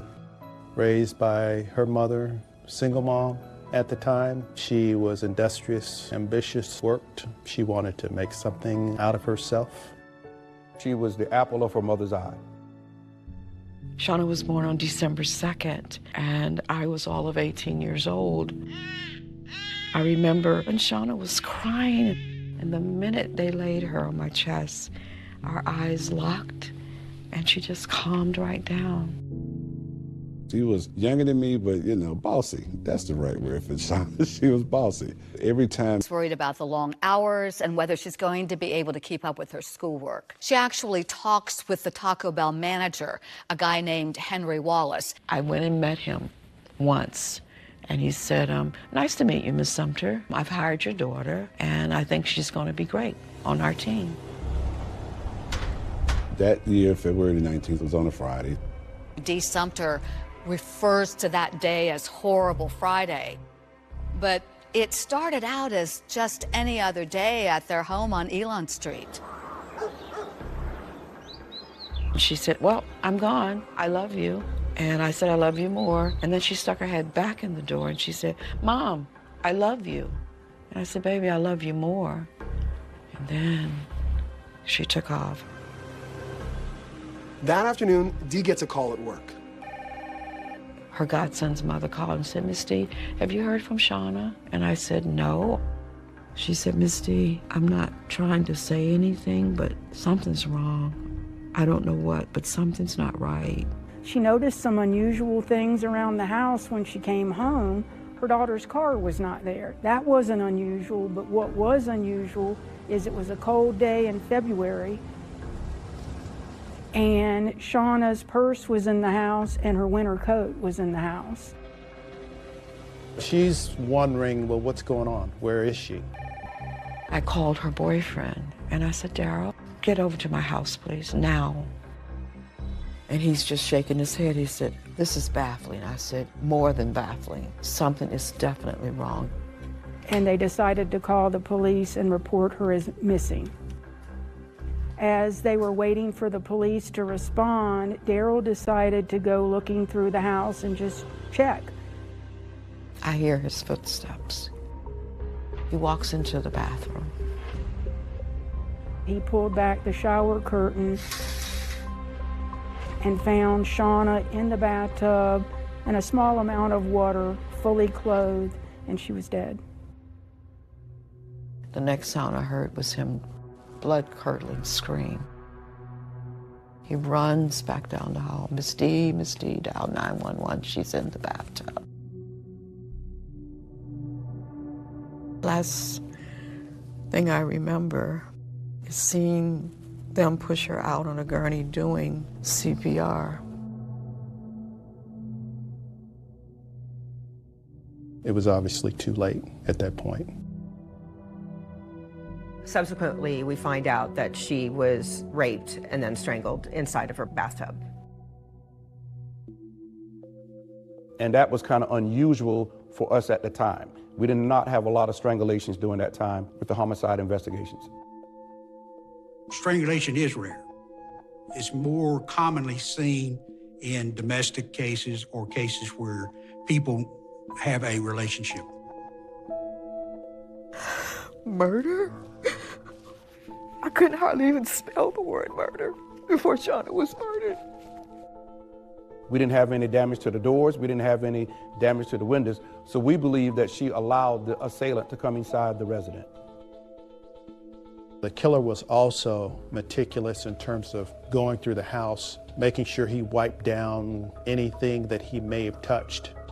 So they had no DNA, they had no fingerprints. In effect, whoever did this was a ghost. Who would want to kill this beautiful, innocent, sweet, kind, loving person? My best friend, my daughter. We didn't find anything significant that would draw us to point to any particular suspect at the time. She couldn't have had an enemy. She wasn't that kind of person.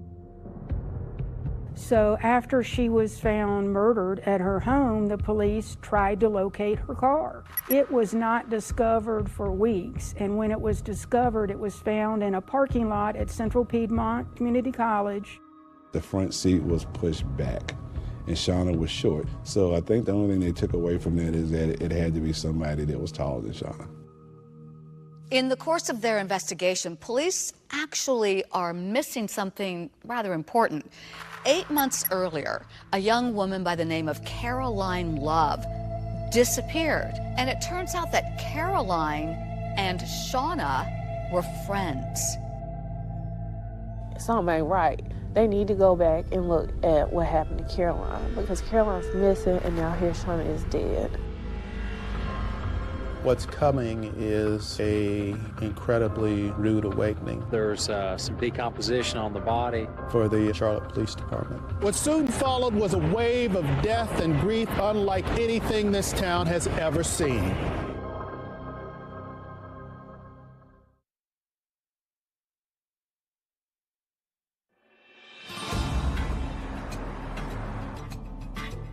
The best way to describe Charlotte in the early 90s would be is that it was growing extremely fast. Charlotte was at the beginning of its banking boom.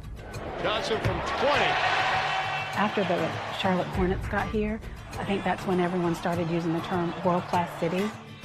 The skyline seemed like it changed every 3 to 4 months. Charlotte was booming. A lot of steel and glass and a lot of looking upward. Maybe not enough looking down. Police are pointing out the drug dealers. And what was happening on the ground. Drugs are a problem in every large city in America. In the neighborhoods and in communities. Police say that this is what they call a crack house. We were headed towards one of our highest murder rates in the city's history. On the legitimate side, banking was the growth industry. On the criminal side, drugs was the growth industry. Gun was found behind the dresser along with the crack bag. It was a very, very violent period of time. Drugs and their debris were... In fact, I would say it was the most violent period in Charlotte's history. Members of the violent Mustang gang were arrested. In the 90s, we were not equipped to handle the murder rate. We had maybe 8 homicide detectives, but only 6 were actively working. It was almost like they were having to work homicides like car accidents. It's the 90s in Charlotte, North Carolina. Skyscrapers are going up, but at the same time, a series of crimes are unfolding. 20-year-old Shauna Hawk is found strangled in her bathtub, and her friend and co-worker, Caroline Love, has vanished. Caroline Love went missing in June of 1992. Caroline lived in East Charlotte. I lived in West Charlotte, and we all worked together at Bojangles. The Love sisters, Kathy and Caroline, worked at Bojangles with Henry Wallace, who was Shauna Hawk's boss at Taco Bell. She was a really fun person. She always had like a really cute boyfriend. She didn't show up for work. This don't sound like her, you know? Something's definitely wrong. I know my mom, I remember her calling like everybody. She called everybody in our family, like, have you seen her? Is she over here? It was like she just disappeared off the face of the earth. She was living with this young lady by the name of Sadie McKnight. Sadie McKnight and her boyfriend, Henry Wallace, helped file the report for the missing person of Carolina Love. Kathy, Henry, and Sadie are the ones who went to the police station to file the police report. Shauna had the news on and she said, Mommy, Caroline is missing. Something is wrong. It's not like her just not to come to work and not call me or call work or say something. When Shauna Hawk is murdered, police don't immediately tie that to the disappearance of Caroline Love, but there is a connection. Before Taco Bell, Shauna had worked at Bojangles with Caroline.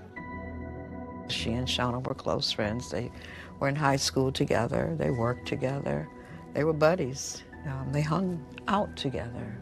My mom was on it. She was like, there's no way that within a year that Caroline's missing, and then now one of her good friends is dead. They always remained hopeful that she would be found alive and okay. I thought so many times that she was gonna come back. So I remember even when searching for her, I had these 2 little dresses, and I wore them because I wanted to look nice, you know. I wanted to look nice in case she showed up. 4 months after Shauna Hawk was murdered, another young lady, Audrey Spain, turns up murdered as well. I think this is one of my favorites. Audrey was a free spirit. She lived life on her terms. Spirited, adventurous, positive, a hard worker. Audrey Spain was another young, attractive black female who also worked at Taco Bell. I do remember receiving a call from Audrey's manager telling me that she had missed going to work that particular day and that he was concerned. So they actually sent the manager or the maintenance people to her apartment complex, and when they entered the apartment complex, or entered her apartment, they found her deceased on the bed. I don't know how much information they actually gave us at that time. I just remembered that she had been murdered, she had been strangled, there was a rape also. It was devastating. It's just not something that you ever expect to have to deal with. Audrey was my younger sister, and we grew up together, so it was very difficult. What did I miss? How did this happen? And you're totally blindsided. Yeah, totally. The interesting thing about that crime scene was that the thermostat it was the summer months, had been turned way down. The crime scene techs, when they got there, were shivering. That's because the air conditioning had been cranked to slow down the decomposition process. Apparently, her body had been there for at least 2 days. In the first 6 months of 1993, Shauna Hawk and Audrey Spain have been strangled to death. Before Shauna was murdered, a friend of hers, Caroline Love, had vanished. Even so, the detectives have no clue that these cases are connected. I just don't feel like they knew. Maybe she was random, maybe not. These cases never came together because there were other detectives working it and not just one. And so we had very little information to go on at the time to try to link it with any of the other homicides. We just knew that we had another young black woman who was found murdered. We have a possible serial killer working in the shadows. But do we know that? We have no idea. In the months ahead, more Charlotte women will fall victim to strangulation and murder. But the killer will make a mistake, giving police a glimpse as to who he is.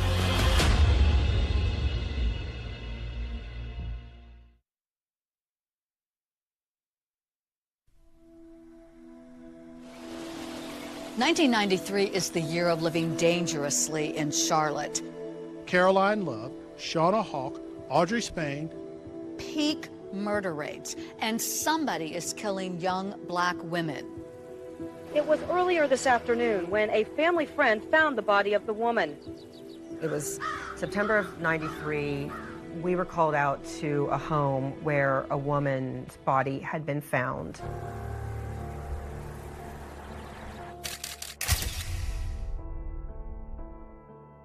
When police got to this apartment off of Marvin Road, they found two very frightened children.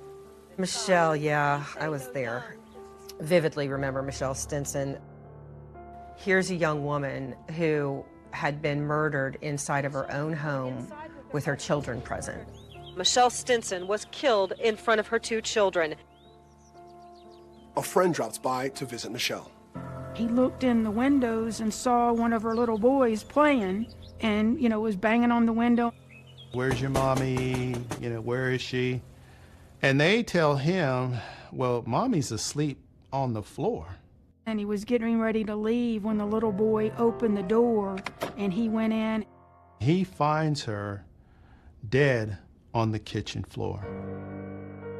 There were signs of strangulation, but her cause of death was 4 stab wounds.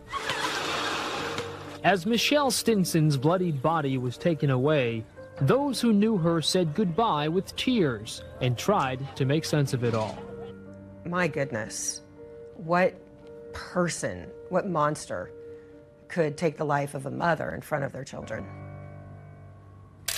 Police say that there is no sign of forced entry, and that indicates that perhaps Michelle knew her killer and invited him in. Despite that, they failed to find any viable leads or suspects. Michelle Stinson's case, like Shauna Hawk and Audrey Spain, and the still missing Caroline Love, goes unsolved. You can't even stay at home and be safe anymore. For some unknown reason, they just couldn't connect the dots. Dee Sumter's a remarkable woman. Yes, her heart broke, but her will didn't. Dee Sumter went on a public campaign to call attention to her daughter's death. It's better knowing. And she turned what was the worst possible situation into something extremely positive for this community when she, along with Shauna's godmother, Judy Williams, started an organization called Mothers of Murdered Offspring, which is still here.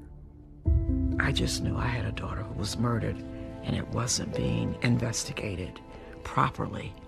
I was appalled by that, angered by it, and I was not gonna stop until I found out who did this. They felt that the police department or the city didn't care enough because they were young black women. Dee Sumter, whose daughter Shauna was on that list of victims, still wonders what if some of the faces were white instead. Every time another youngster was murdered, there was Dee calling the press, going after the police, saying, "What are you going to do to help us?" She was turning up the heat on the police. They particularly attacked the police each and every day about what we were doing and what we were not doing, because they thought that we should be doing more, and we were telling them that we couldn't do any more than what we had. We were overworked and we were understaffed, but we were doing the best that we could. Dear Killer, I am the mother of Shauna Denise Hawk. She wrote a letter to the editor calling out the person who took her daughter's life. Something in me said he's got to have some type of a heart. Might be a dark heart, but it's a heart. Please, please, please come forward and turn yourself into the authorities so justice can be served and so you can get the help you need and so forgiveness can be given. For without this, you are eternally doomed. Can I have a moment, please? Dee Sumter's letter appears in the Charlotte Observer. And in the same day's paper, a brief article, a woman in Charlotte found dead in her apartment. Here we go again, another victim.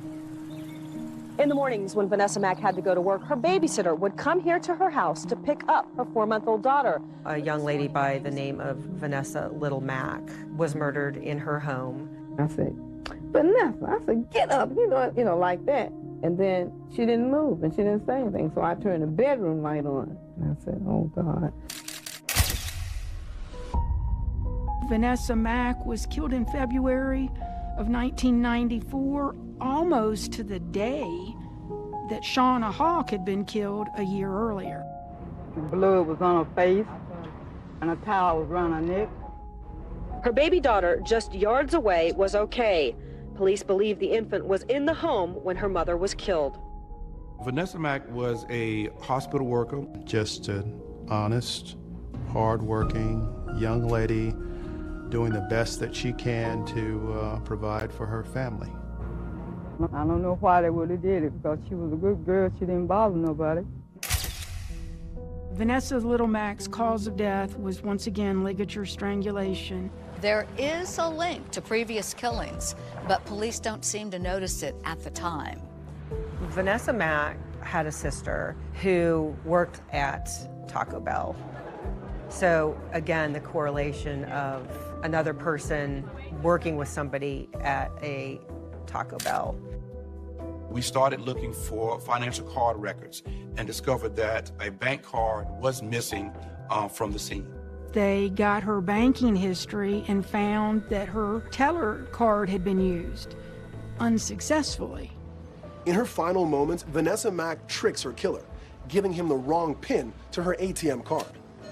She had made it up. It wasn't the correct password, so that's why he couldn't get into her account. She still fought back. She didn't give him everything he wanted. There are security cameras on the ATM. So we looked at the security camera footage and we could possibly say that it was a male of dark skin complexion. But it wasn't a great picture. There wasn't a lot to go on. The only thing you could see in the photograph was his ear. And we did see an earring in the figure of a cross at that time. A hoop cross earring. Only thing the photograph showed. But that killer wearing a gold cross earring is about to make another mistake, revealing his identity.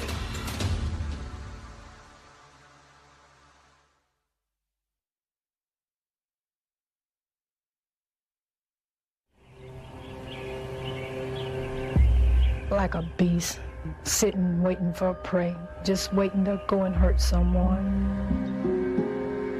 It's March 1994 in the city of Charlotte, and someone has gotten away with murdering 4 women in a year's time. My goddaughter was one of the victims. Shauna Hawk. She was one of his victims too. Shauna Hawk found strangled in her home last February. And then 2 weeks ago, Vanessa Little Mack also strangled. All black women in their 20s, all strangled to death in their own home. Something's not right here, you know? Something's not right. I mean, that's one question I want to have for the police department. Why hadn't they shown a real interest? And I really felt that we've been neglected.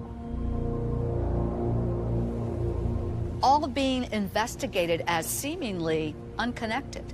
That is about to change in one single deadly day at the same apartment complex. The Lake Apartments, and I would refer to them as the infamous Lake Apartments, because if there is any location in this town that's affiliated with these cases, that's the location.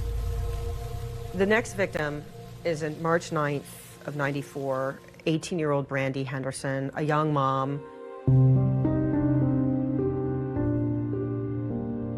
She was funny, she loved to joke around, she sang off key, but she thought that she could sing and we just let her do it. Brandy lives with her boyfriend Lamar Woods and their 10-month-old son, Tyrese. Brandy told me that when she had Tyrese, that she felt like her life was complete. She felt like she had made a masterpiece.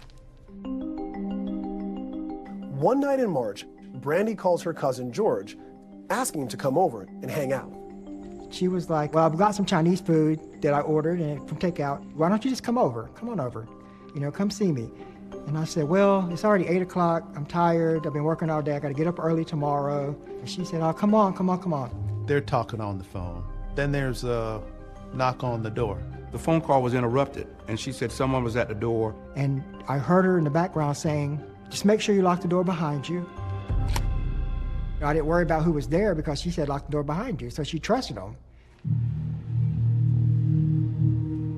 Late that night, Brandy's boyfriend comes home from work. The first thing he notices that sort of catches his eye is that kind of like the lights are off, which is a little bit unusual because he knows Brandy is home. He turns on the light. The apartment's been trashed. His stereo is missing. The place has been robbed. So he starts checking around and he finds his kid and notices the kid is not really breathing normally. So then he's like, what's going on here? Someone has tied a pair of shorts around 10-month-old Tyrese's neck. This child is struggling to breathe. He runs to help him. He unties the things around his neck and then finds Brandy. Brandy was in the bedroom, lying on the bed with a ligature around her neck.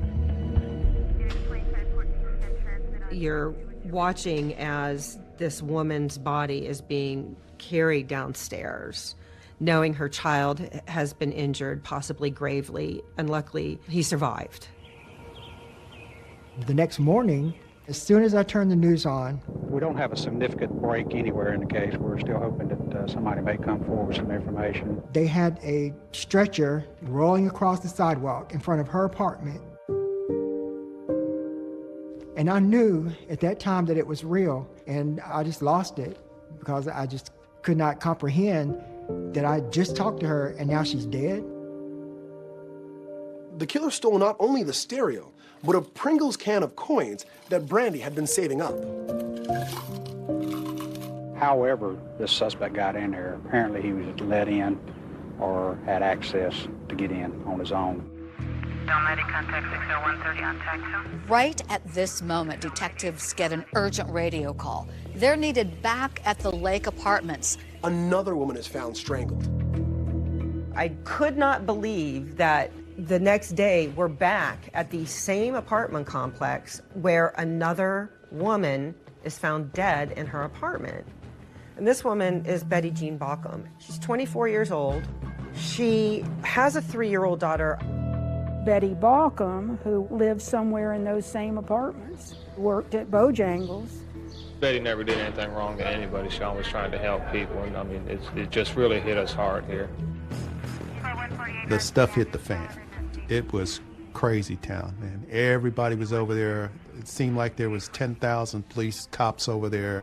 I was interviewing people who were racing into the apartment complex. We came here to make sure that my girlfriend was safe because her husband is at work and her daughter is home alone. Did this concern you when you heard this? Yes, it did. I mean, it's unbelievable. The fear that it stoked was just insane. I grew up in New York and I thought this was going to be like, a safe haven out here.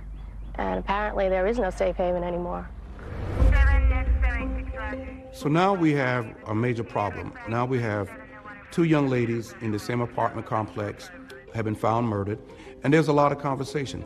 I was in court and saw one of the homicide detectives, and I asked him, what's going on?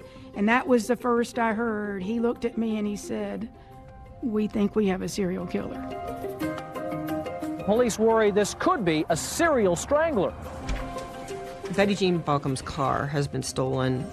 We're looking for a vehicle now of the latest victim, and we believe the suspect has probably fled it. So during this time, we have an APB out for Betty Baucom's car, and we're looking citywide for the car.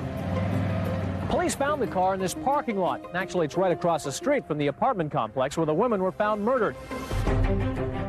On the floor of Betty's car is a Pringles can stolen from Brandy Henderson. So that connects the 2 murders at the Lake Apartments. Whoever killed Betty and stole her car must have also killed Brandy and stolen her coins. Tonight, police aren't taking any chances at all. They're setting up perimeters all around the Lake apartments. Investigators say they need more information quickly. You know, if you don't get him off the streets fast, he could do it again. Use caution, be careful, and think before you open the door. The killer is out there somewhere, and they feel certain if given the chance, he could strike again.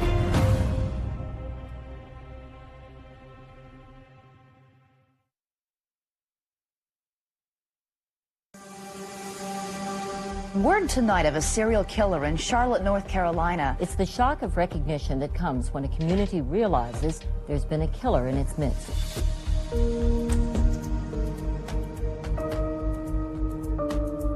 So now we have a major problem. Now we have two young ladies in the same apartment complex have been found murdered. The media has now been involved. Be careful letting them into your house.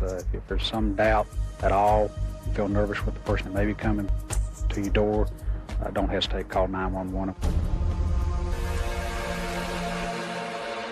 Everybody's in uproar, everybody in a panic. The city was on edge, you know, just fear all over the whole city. It was scary. It was scary. I can remember calling some friends that I know on that side of town and say, hey, be careful. Investigators say they need more information quickly. Young women were murdered in the same apartment complex, and their killer is still out there somewhere. Minutes before Brandy Henderson was murdered at the Lake apartment, she had been on the phone with her cousin George Burrell. She said, hold on, somebody's at the door. And I heard her in the background saying, just make sure you lock the door behind you.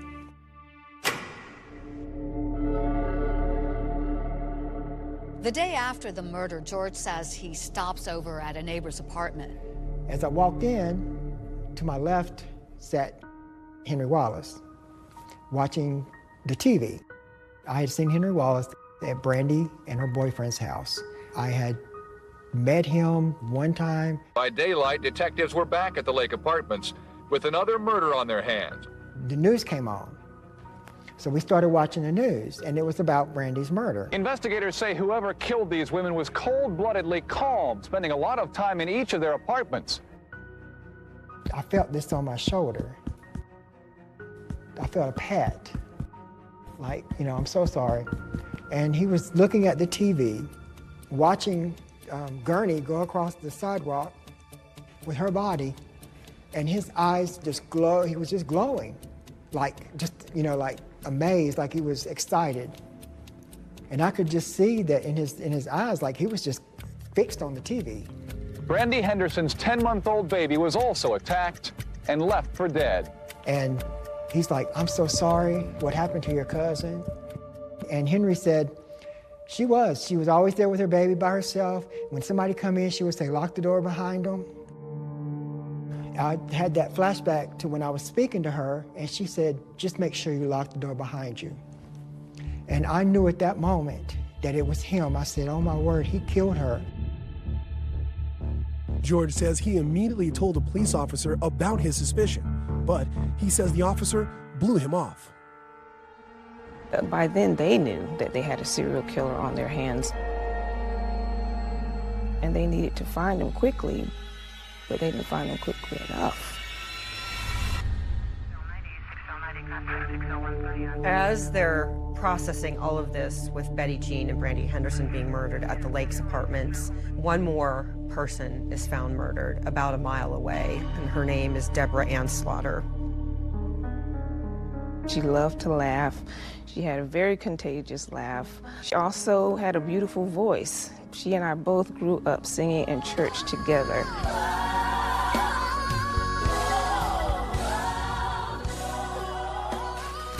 I remember Boyz II Men came on the radio singing The End of the Road. I just remember us going, you know, to the end of the road, and I can't let go.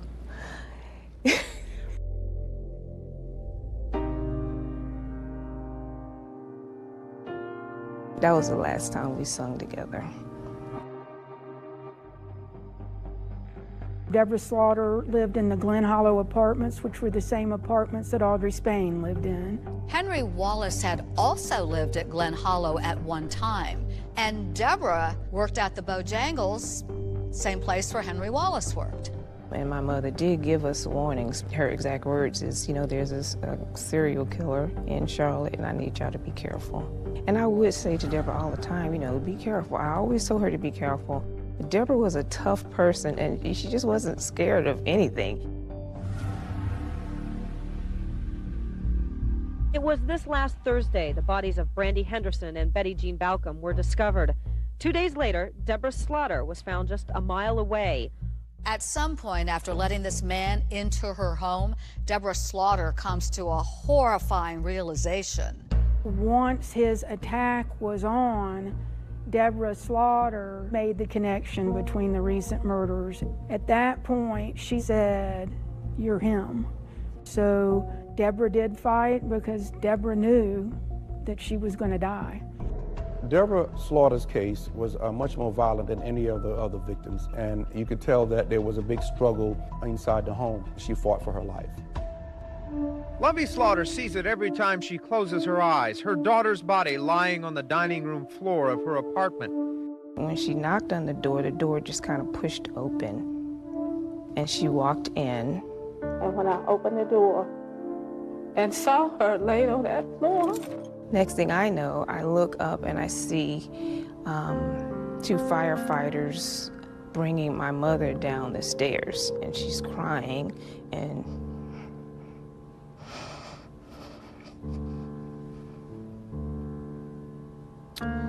the first thing she said is, "Deborah's gone." She said she's gone. You've got, oh, this person was strangled here, this person was strangled here, this person was strangled here. Huh. Tonight, police aren't taking any chances at all. Looking back, the killer is out there somewhere. For myself, as a reporter, I keep thinking, why didn't we start putting 2 and 2 together? Then you have the police who are trained to do these kind of things. Why didn't they do it? Look closely. Police say this is the face of a serial killer. Who is this man who has confessed to the murders? Once I touched him, so it was out of my control. It was out of my hands. So I couldn't stop it. There was no way I could stop it.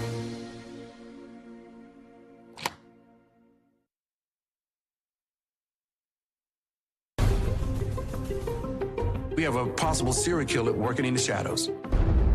And somebody is killing young black women.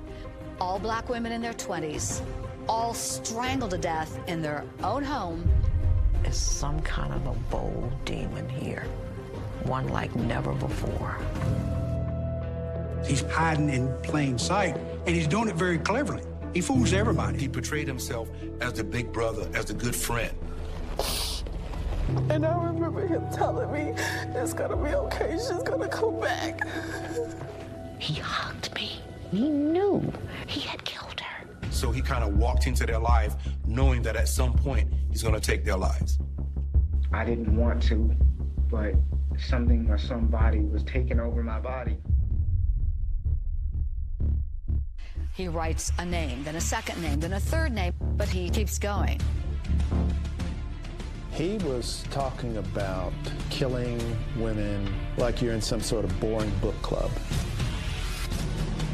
The general tone in Charlotte was, why didn't you guys figure this out earlier? Saying that they didn't prioritize these murders because the victims were black women. You guys blew it. How could you miss this?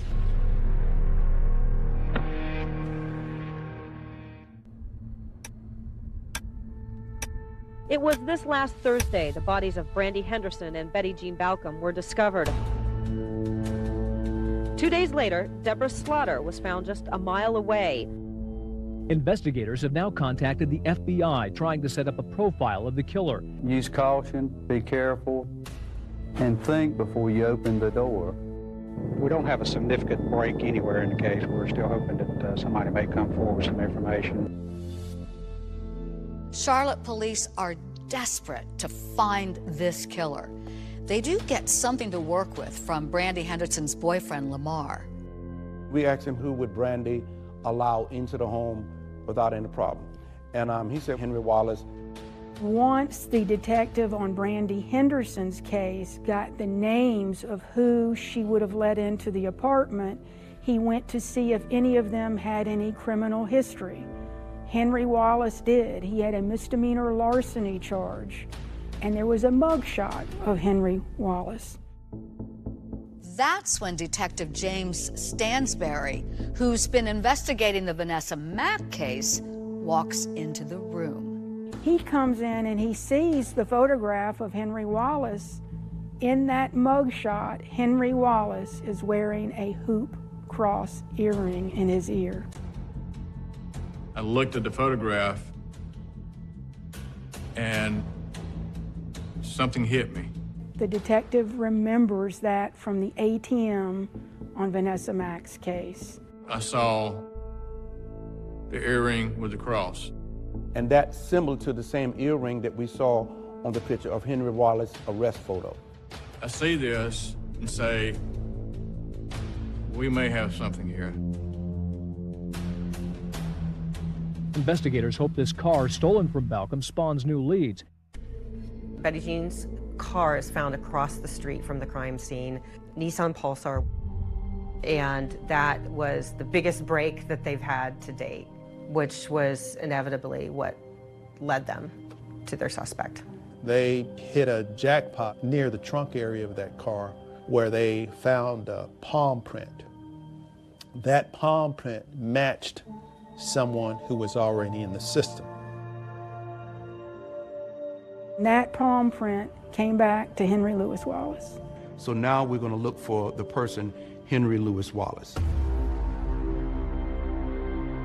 March 12, 1994, around 2 in the afternoon, Deborah Slaughter's body is found. 3 hours later, police locate Henry Wallace and place him under arrest.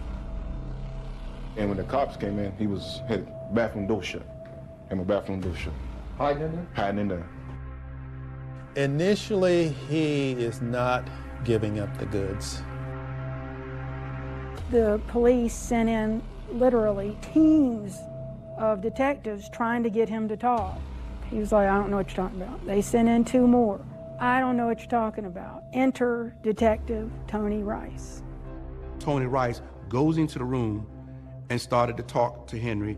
And he said, Henry, you mind if we just say a little prayer together? And he actually held Henry's hand and said a prayer. After the prayer, then Tony said, well, now, can you tell me about what happened? Henry said, give me a piece of paper. And he started writing down all the names of the women. He writes a name, then a second name, then a third name, and these are victims that police had already suspected him of murdering. But Henry Wallace keeps going. Another name, another name, another name. A total of 10 victims. Charlotte police are stunned. That was the first the police knew of the depth of how many people he had killed. Henry, if you would, go ahead and just talk up for me and state your full name. Henry Louis Wallace. The police decided to record his confessions. Shauna Hawk, I really didn't have any intentions of doing what I did to Shauna. I stopped by to see Shauna one day, and she gave me a hug. And when she gave me a hug, I had her real close, and I said, I want you to have sex with me. She said, you're joking, right? I said, no, I'm not. This is not a joke. He gave a full confession. That's very unusual. Many of them deny it to their dying day, so to speak. But Henry Wallace didn't. I told her to get dressed. I took her to the bathroom. That's where I maneuvered the chokehold on her. And so she passed out, and I filled the bathtub with water and placed her in it. Coldest thing I ever heard in my life. He was talking about killing women like you're in some sort of boring book club. Henry Wallace admits he raped each of his victims before killing them, and usually robbed them. But what's really unusual is that Henry Wallace knew his victims, and they knew him. That's what's different. He knew them, and he had to know them. He couldn't kill a stranger, he said. I would always hear the voices of the people that I killed. I would always see them. I would always see a shadow of them. I would always hear their voices. I would always hear the, laughter from them.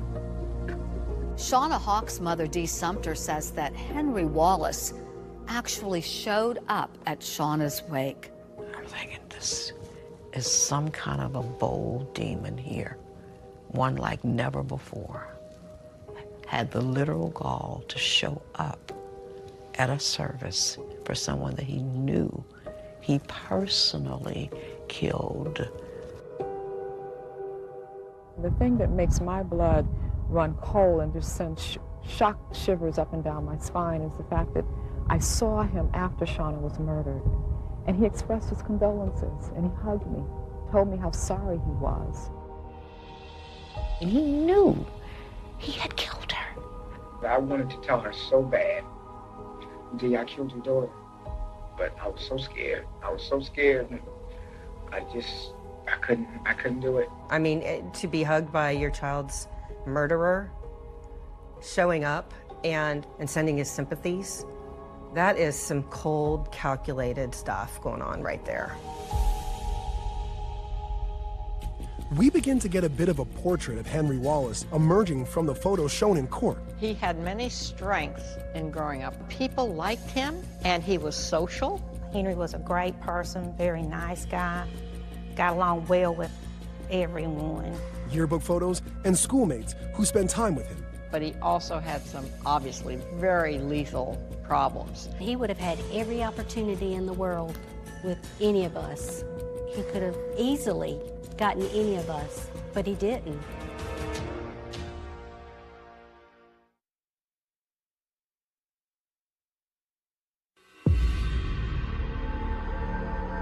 Was there satisfaction in that for you?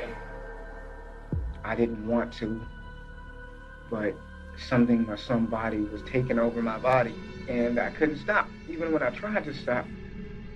Police say this is the face of a serial killer, a man who choked the life out of neighbors and co-workers. His name is Henry Louis Wallace. Henry Wallace was born and raised in Barnwell, South Carolina, a small town about 3 hours south of Charlotte. Before he became a serial killer, Henry Wallace was a fast food manager who had served in the Navy, had been married, and then divorced. The news of his arrest shocked his hometown. I still have a hard time believing now that it was our Henry. Former classmates and the high school yearbook seemed to portray a completely different image than that of a cold-blooded killer. Henry was a great person, very nice guy. He was a good guy. He was fun. He had the biggest smile, the biggest personality, always happy. You know, he was the first male cheerleader we ever had. I would have never guessed in a million years that Henry had any kind of issues where he would do what he's done. Never in a million years. He would be the person who's responsible for more deaths in Mecklenburg, Charlotte, Mecklenburg, than any other person that we've came in contact with. I think the community was truly stunned. Those kinds of cases didn't happen here. Charlotte wasn't the kind of place where we would have a serial killer. After Henry confessed to all of the murders that we believe he did in North Carolina, we began to formulate how are we going to tell the public. Information indicates that this person was responsible for the murder of 10 women in Charlotte. When we made the announcement, the city ate us alive, the media ate us alive. I do remember the police coming out and saying, we have a serial killer, but you know what? Our officers did a great job. The investigators worked tremendously hard and did an excellent job on the investigation of all of these 10 cases. We're sorry that we did not get him identified earlier. Had we done that, then we maybe could have saved the lives of some of these women. The general tone in Charlotte was, why didn't you guys figure this out earlier? The community became outraged. The police was well aware of this a long time ago. There were some in the community who criticized the Charlotte police, saying that they didn't prioritize these murders because the victims were black women. I sat and just cried in my heart and outside because I wanted that same energy and effort to be extended to my child. There was not a level of caring. This is where the racial disparity comes in. We covered Dee, we covered her press conferences. One of the things that she made everyone think about and talk about was if these had been white women who were dying in South Charlotte, each killing would have been a huge story. Race is always a factor in criminal investigations. Until America sees that it is not a factor or we have to mention it, do an interview, race is always going to be a factor. All these cases were professionally and competently handled. There was nothing given short shrift. One of the other stunning aspects of this case was how well Henry Wallace knew most of his victims. And it seems that fast food restaurants are the common thread that bind Wallace to most of his alleged victims. Everything was right here all along. It's been right here. And they've done everything except look right here. Obvious connections. There's that word again, connecting the dots. In my humble opinion, blatantly ignored. It was like, you guys blew it. How could you miss this? It's not that we missed this, it's just that we were overwhelmed with the cases. During that 2-year period that he was killing people, there were approximately 300 people murdered. All of those cases were on desks of 6 homicide detectives in the 90s. We didn't have the technology. We definitely didn't have the manpower, and we definitely didn't have the resources. When Henry Wallace confessed to police, he listed names of people that investigators didn't even know had been murdered. Well, there is one name in particular on that list that I am certain wasn't on their radar at all, and that is Valencia Jumper. Investigators say Valencia Jumper died in her third-floor apartment. They say this also appears to be the unit where the fire started. Valencia Jumper came to Charlotte. She was a student at Johnson C. Smith University. Henry Wallace knew Valencia's sister. That was their connection. She was found in a house that had caught fire. That didn't fit any patterns before or after. It was ruled that maybe she was out drinking with her friends and had too much to drink, put a pot of beans on the stove to eat, and the fire engulfed the apartment. Investigators say they suspect Valencia Jumper was sleeping when the fire in her third-floor apartment broke out. They say a pot left on her stove started the fire. I went into the kitchen and I opened a can of pork and beans or something, and I put it in a pot, put it on the stove, and I turned the stove on high. He set the whole scene up that it looked like she fell asleep while she was cooking. And I went to her kitchen. I noticed there was a bottle of rum, 151, and I poured the rum all over her body. He considered her to be his little sister. There were so many things in this case that were missed by various people. The only people who didn't miss the signs were her family. And her family fought tooth and nail to say this was not an accidental fire. After Henry confessed, the medical examiner started re-examining the facts in that case. And one of the things that stood out was there was no soot or ash or anything in her throat where she breathed in smoke. It should have been ruled that she was dead before the fire started. This case haunts me probably the most because of mistakes that were made, that had they not been made, Henry Wallace would have been charged then. And she was victim number 5. We wouldn't have had 5 more. Henry Wallace's confession leaves veteran law enforcement shocked and almost caught off guard. But the next thing he does is remarkable. He takes the police on a field trip.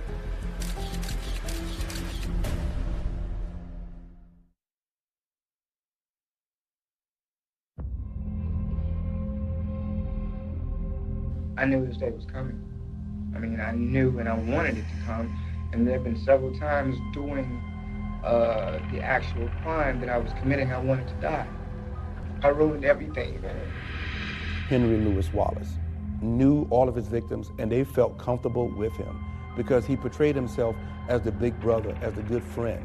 Oh, was very polite. It's the only male neighbor that I would even let in when my boyfriend wasn't at home. I mean, he was a friend. I trusted him. Henry was like the perfect human predator. So he kind of walked into their life knowing that at some point he's going to take their lives. You never realized what Henry was all about. And by the time you did, it was too late.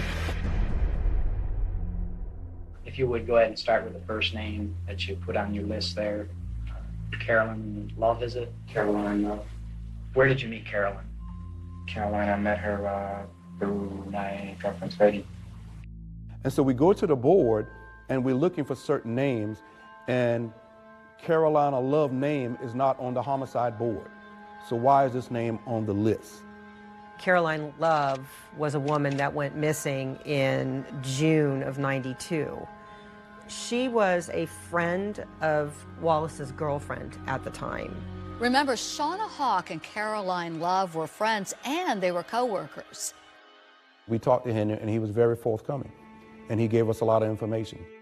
I dumped her body on the left side near where a ditch kind of led from the highway back into the woods.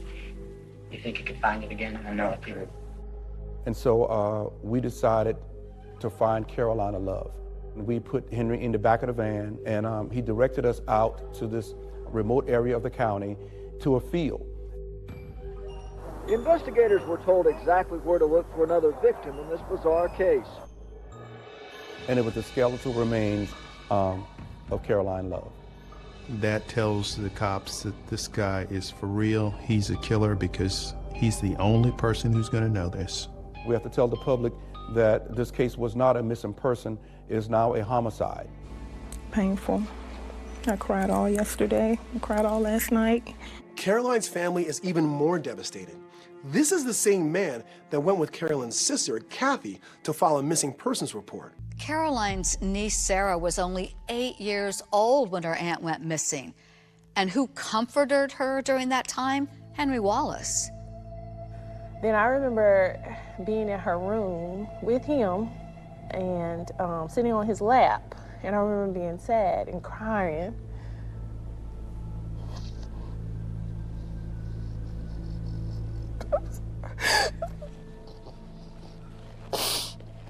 And I remember him telling me, it's gonna be okay, she's gonna come back. The same day that Henry is consoling Sarah, the police arrive to speak with Caroline's family. They have no idea the killer is in their midst, listening to every word. And in talking to him, he remembered us talking to Caroline Love's family about her having an orange jumpsuit from Bojangles. He said after hearing that conversation, he decided to go back and remove that orange jumpsuit from her, because if we were looking for it, it would be easily seen by an aerial helicopter or somebody's walking by. He returned to her body disposal site, which was outside, numerous times. I went back a couple of times since then, so I was really where the body was. Caroline's family, who had held out hope for so long about the fate of their loved one, now have to face the cruel reality that her remains have been found. You told me she would come back, but you didn't tell me she would come back like that. I mean, we didn't have anything to go back to. Her body was bones. Back in the interrogation room, detectives ask one final question. Is there anything else you can remember, Henry? That's it.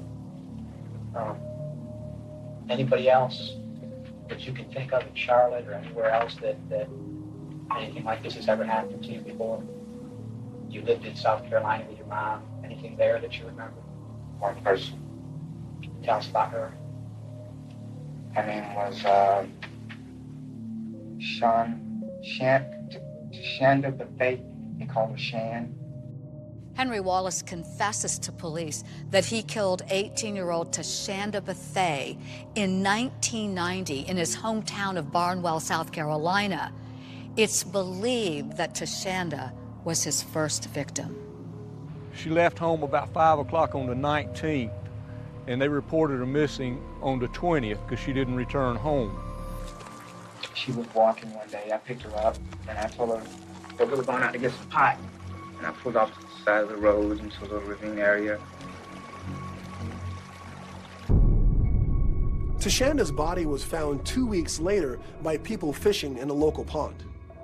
The autopsy results show that she was strangled. A few days later, Henry Wallace is brought in for questioning. He was a very strong suspect, but we had nothing on him. He covered his alibis good. I was questioned about her death, but I did not. After literally getting away with murder, Henry Wallace moved to North Carolina, where he would kill again and again and again. It's absolutely devastating. You sitting there thinking the worst, hoping for the best, and that's exactly what these relatives were doing. And unfortunately, it was not a good ending. Henry Wallace, dubbed by some in the media as the Taco Bell Strangler, confesses to killing 11 women. But the question remains, why? Two of the FBI's most respected mind hunters want to know what's inside Henry Wallace's mind. He had some obviously very lethal problems. They sit him down for interviews and put it all on videotape. It was out of my control.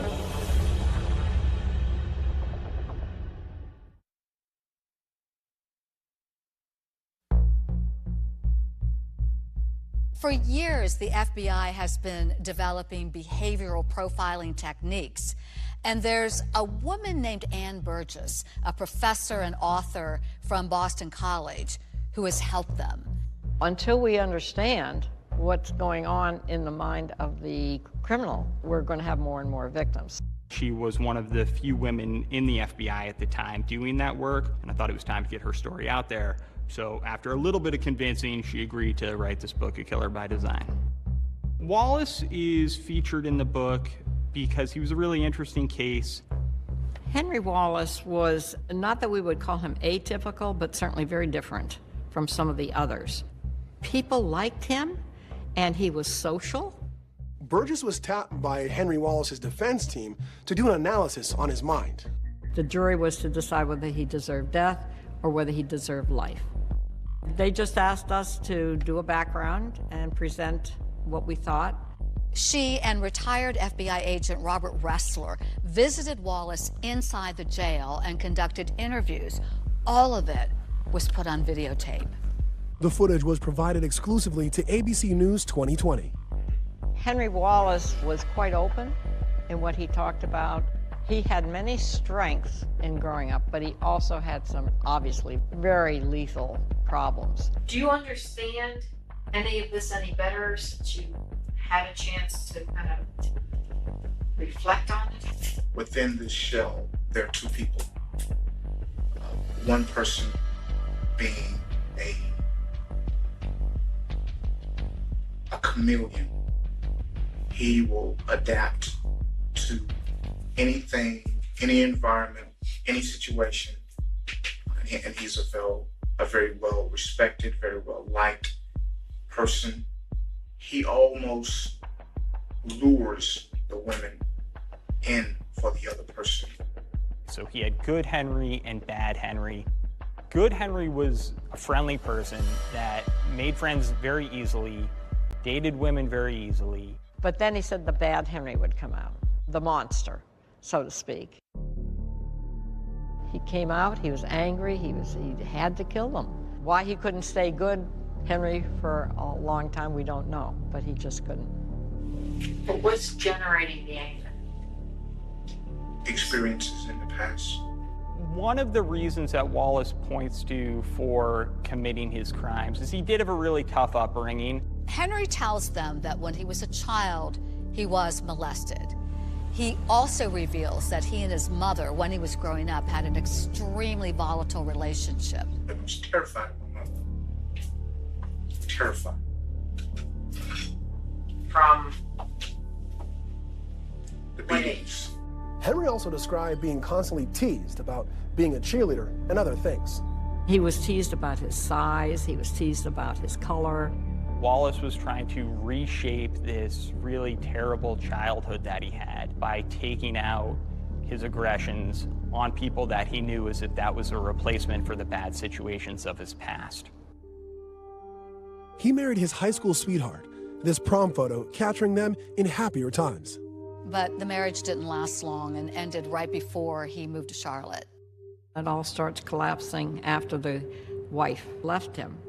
I grew to hate her very much. And there's still a lot of hatred inside for her. And I think that had I lived in South Carolina and not in Charlotte, that she would probably be one of the victims. Wallace did think about killing his wife, but he was not able to actually go through with it. I think that the majority of the victims reminded me of her in some way. Or when the murder and rape was taking place, who I was seeing was her and not the victim.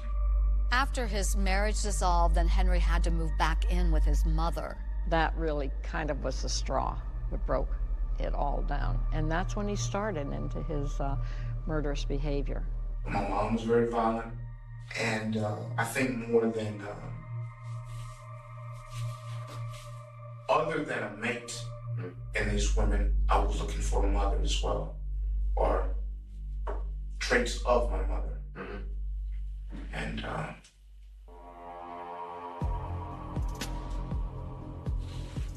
they were there, and all of them. Henry Wallace was danger disguised as a friend, and his victims never saw him coming. They felt comfortable with him because he portrayed himself as the big brother, as the good friend. I think that was one of his motivations in a lot of these killings, was they were women he liked who didn't like him that way. That's a more classic kind of a type of motive, if you will, for a serial killer. One of the biggest questions for Burgess and Ressler was, how did Henry Wallace evade police for so long? The only time that the police were concerned when the two murders occurred on the same day. That's when Barkham and Henderson. Same day. Yeah. That's when all of a sudden they started seeing connections and things that had happened 20 months ago. You've got to do the victimology first, because they would have realized that they knew each other in some capacity, and that would have been a way to then zero in on Henry. Burgess testified for the defense, and she told the jury that Wallace, while he was committing these murders, was in an alternate mental state. I did feel that he was not in total control of his thoughts, that he was being controlled, if you will, by the obsession. Henry Wallace was convicted of the rape and murder of 9 women. I think we all knew what the verdict was going to be, guilty. So the real question was, does he live, does he die? The jury recommended death. And again, I don't think anyone was terribly surprised. It's such a sad case. It's not like you celebrate. I just want people to not forget, you know, what happened to these girls in Charlotte, North Carolina. We don't want people to go around and hear the name Henry Wallace and not know who he is, you know, because, you know, he was a black serial killer that killed a lot of black women. I want the world to know what happened and that these girls' lives mattered. Finally, there's justice. But there's one more victim of Henry Wallace's rampage. The sole survivor is now all grown up.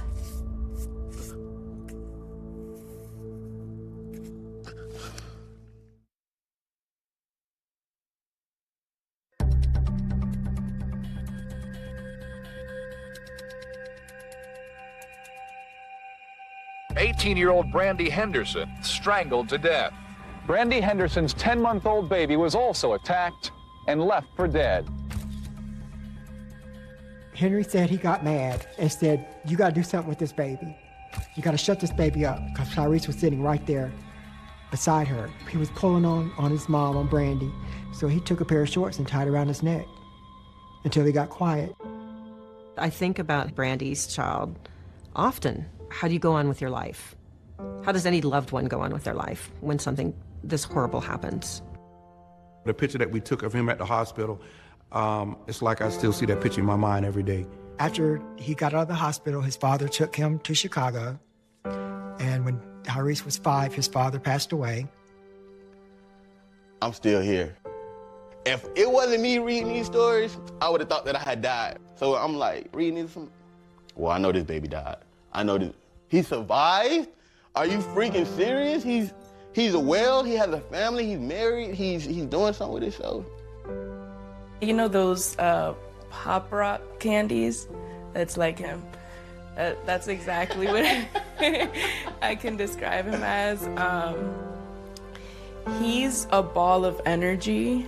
I'm a father, I'm a husband, I'm an entrepreneur. I try and be a great role model because I do have 3 sons. He's been through a lot of things. He's had it rough. He realized he never grieved for his mother, and he grew up without his mother's love. I went through a whole grieving class. I wrote my mama a letter. I told her I was mad. I told her I was angry. I told her how much I missed her. I told her how sorry I was because I know that I wasn't doing the right things. When I heard about his mother, inside I was crying, outside I was strong. I'm finding out more and more about the situation with his mother every day. I went and searched for it just to know, what type of woman she was and how it's instilled in him. She was such a great mother. She would have done anything at all for him. Brandy told me that when she had Tyrese, that she felt like her life was complete. They tell me that she was a great person. They say that she wanted the best for me. They're like, I was her masterpiece. It's like, I'm somebody's masterpiece. Like, that's a huge compliment for me. I saw Tyrese when he was like 9 years old. We went to Chicago and visited him, but since that time, I lost track. I feel guilty about it, but I just could not stay in contact with him because I knew he would have all these questions and I wasn't ready. After 20 years, Brandy's cousin and close friend, George Burrell, is now reuniting with Brandy's son, Tyrese.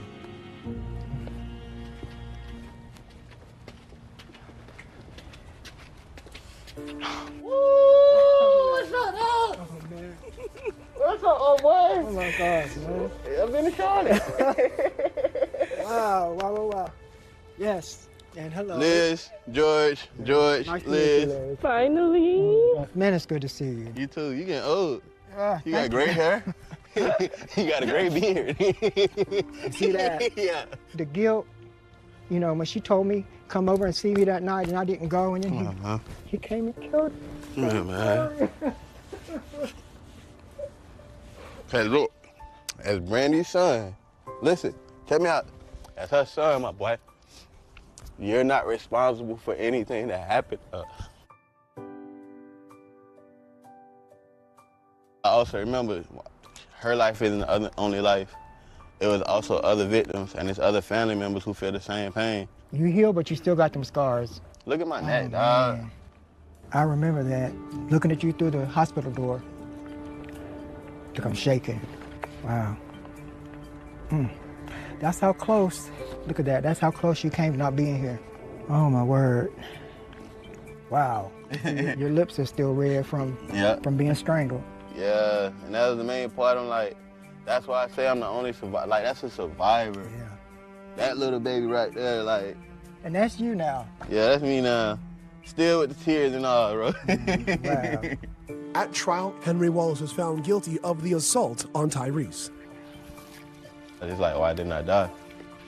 Truthfully, I wanted to die for a long time. As I started learning more that I'd be too selfish, she fought too hard to keep me alive. And that's why I didn't die.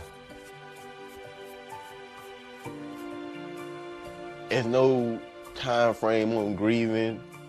There's no time frame on how long you can and can't miss somebody. But it's like, I'm a survivor. Wallace was sentenced to death, but now he's asking a judge for a new trial. For him to be here pleading for his life, not fair. It's not justice. And I just believe it's time. It's time for us to finally see that end.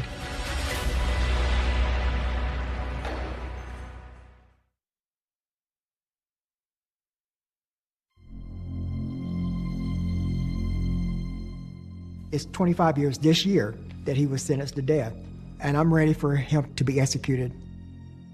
I think he got an appropriate sentence, but North Carolina has not executed anyone in a very long time. My goal now is to start a petition and let people sign that so that we can get an execution date and finally get this resolved. I was determined that I wasn't going to hate him. You kind of have to let it go, otherwise it will consume you. I don't feel hate for him now. I started journaling, and it really did help. I forgave Henry years ago for the madness of what he did. I don't harbor that hate for him, but I do think that justice should be served. Audrey is buried in South Carolina. My dad donated an acre of land for a new cemetery, and Audrey was the first one buried in that cemetery. She has a niece named Audrey Lynette Franklin. Part of her legacy will definitely continue, so we're excited about that. She does have a son. His name is Eric Slaughter. He reminds me of Deborah a lot. I think she would be very proud of him and the progress that he has made in his life. I just wanted mothers to come together and join our forces and our hearts. MAMO, Mothers of Murdered Offspring. The whole point in MAMO being created was to make sure that Shauna's memory lived on. Should have never happened. But it made us better detectives, and it made Charlotte Police Department a better homicide unit. In a statement to 2020 about the Wallace investigation, the Charlotte-Mecklenburg Police Department says the detectives worked the cases as diligently as they would have any homicide case, with the race of the victim being irrelevant. In the aftermath of the murders, the department says it added staffing to the homicide unit and implemented regular mandatory meetings to better identify related cases. You know, the guys in the homicide unit, I know them all from that time. It's just that they were put in a situation where you just couldn't win. Listen to the families, because they are the voices of the victims. I fight for my own breath sometimes. I fight to be here. If I had $1 for every time that I've been told, Miss Sumter, I know I'm gonna make it because you're making it. None of these young African-American ladies deserve to die. They were young ladies who deserve to have a bright future. And so, you know, my hope and prayer is that even though as tragic as this was, something positive will come out of it.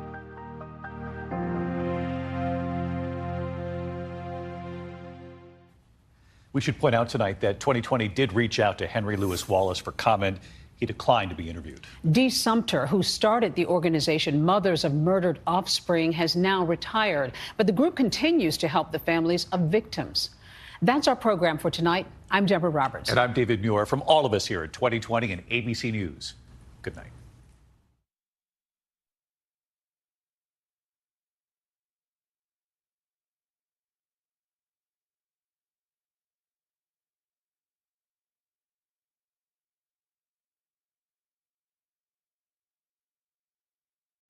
Tonight, a small town scandal when a beloved minister is killed. And his wife and children go missing. But for how long and why? 2020 starts right now.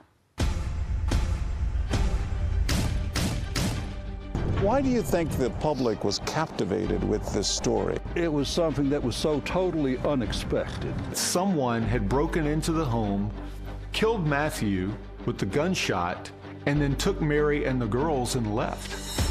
A church pastor is dead, and his family is missing at this hour. When you add religion to murder and then sprinkle in abuse, and everyone's in shock and no one knows who to believe. This is pretty telling. The killer unplugged the phone. Yes. So no one could call anywhere for help. People were frantic, thinking that there may be a killer on the loose. The most important thing to them right now is to find Mary Winkler and find the 3 girls. So how does that missing wife and mother go from lost to found? Ma'am, get out of the vehicle. Get your hands out of the vehicle now. Get out. Winding up in a police investigation. I have nerve now, and I have self-esteem, and so my ugly came out.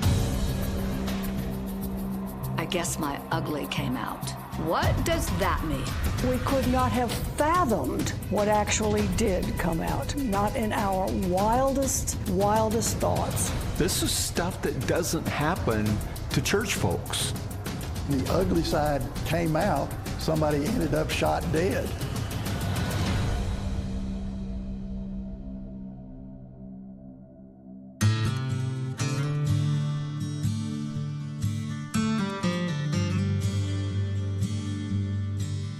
It became one of the biggest, most talked about stories in the entire country.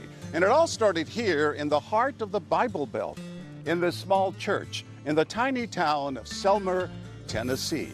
Matthew Winkler would preach to his congregation every Sunday morning here about right and wrong and about living your life in the service of God.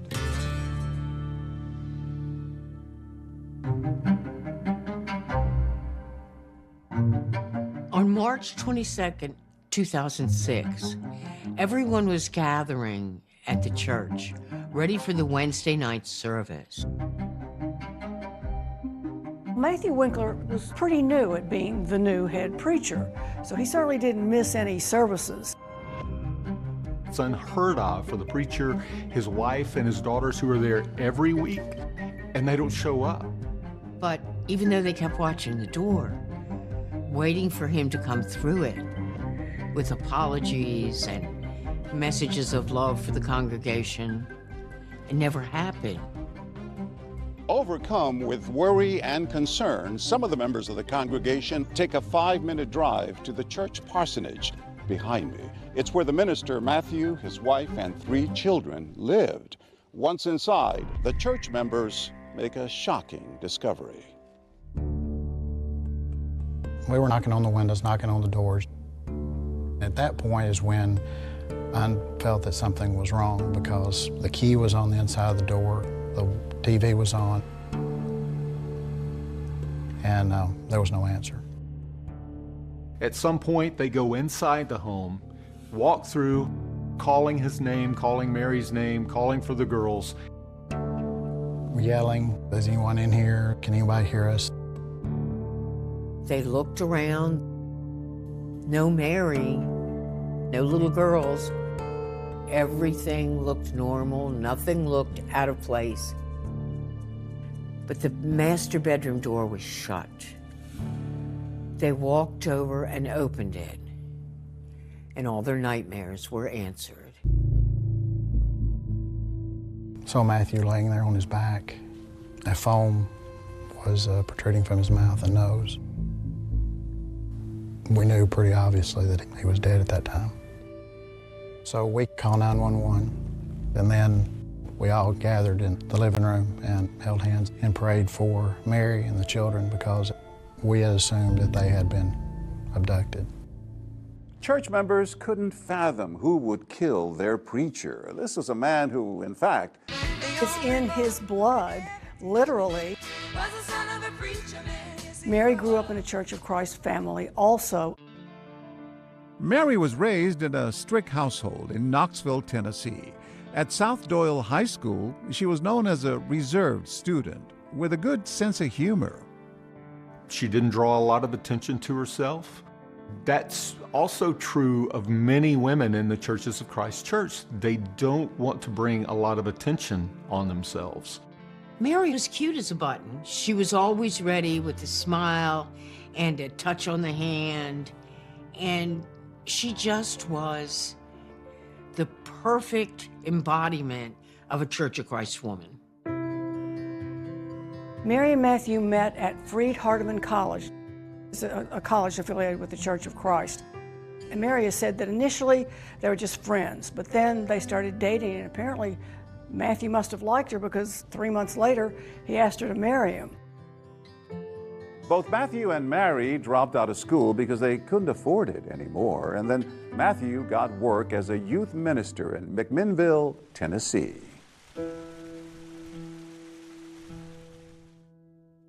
How would you describe the Church of Christ to someone who's not familiar with it? It's very conservative, a Bible-based church. We say we have no creed but the Bible. They believe in the literal interpretation of the Bible. And there are scriptures in the Bible that says that a woman is subservient to the man. The board of elders, the preacher, all of those in the leadership positions are men. Tell me about Matthew's temperament. Gregarious, somebody who could go into a room of strangers and make friends within minutes. Magnetic personality. Magnetic personality. Your impression of Mary? Mary seemed like a frail and vulnerable woman. She had a downcast look. She would not make eye contact, and she was walking 3 or 4 steps behind Matthew. Matthew had this feeling he couldn't measure up to his father. He bristled under just being a youth minister. He wanted to be the preacher of his own church. It was in January of 2005 that Matthew and Mary Winkler moved here to the town of Selmer. Matthew had just landed his dream job, named the head pastor here at the Church of Christ.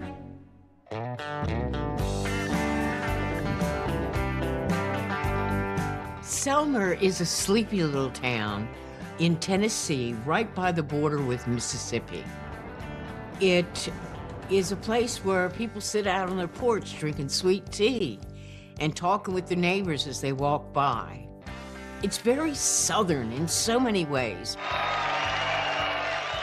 One of Elvis Presley's first outside of Memphis performances was here in this county. The highway going through Selmer to Elvis's home is called Rockabilly Highway. What is this town like? Small town. Yeah. Close, unit family. Pretty religious? I see a lot of churches here. Yes. Almost every corner you'll find a church. True happiness is found in God's Word. True happiness is not only found in God's Word, it's found by living the way God says to live in that Word. The Winklers found a wonderful church in Selmer, Tennessee, and the people of the community and congregation embraced them and welcomed them. It seemed like the perfect scenario. That is, until March 22nd of 2006, when that beloved young minister was found dead on the floor of his bedroom. Was it a kidnapping and it just went wrong? Someone definitely intended to kill Matthew Winkler. In a small town, people were frantic, thinking there was a killer on the loose. And where were Mary and the girls? Had someone unknown come into the home, killed Matthew, and gone off in the family van with the 3 girls and Mary, holding them captive.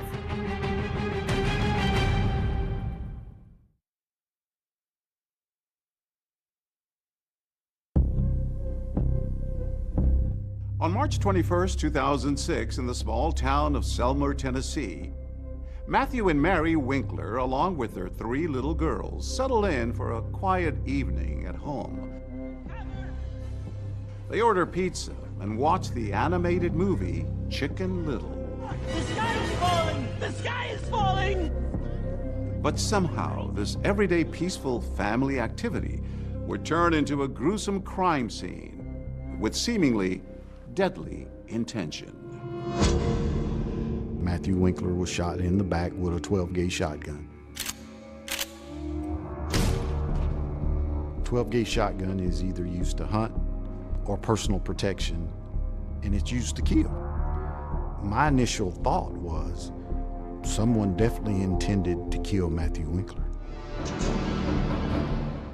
Members of the 4th Street Church of Christ find their beloved minister, Matthew Winkler, dead in his home, just minutes away from the sanctuary.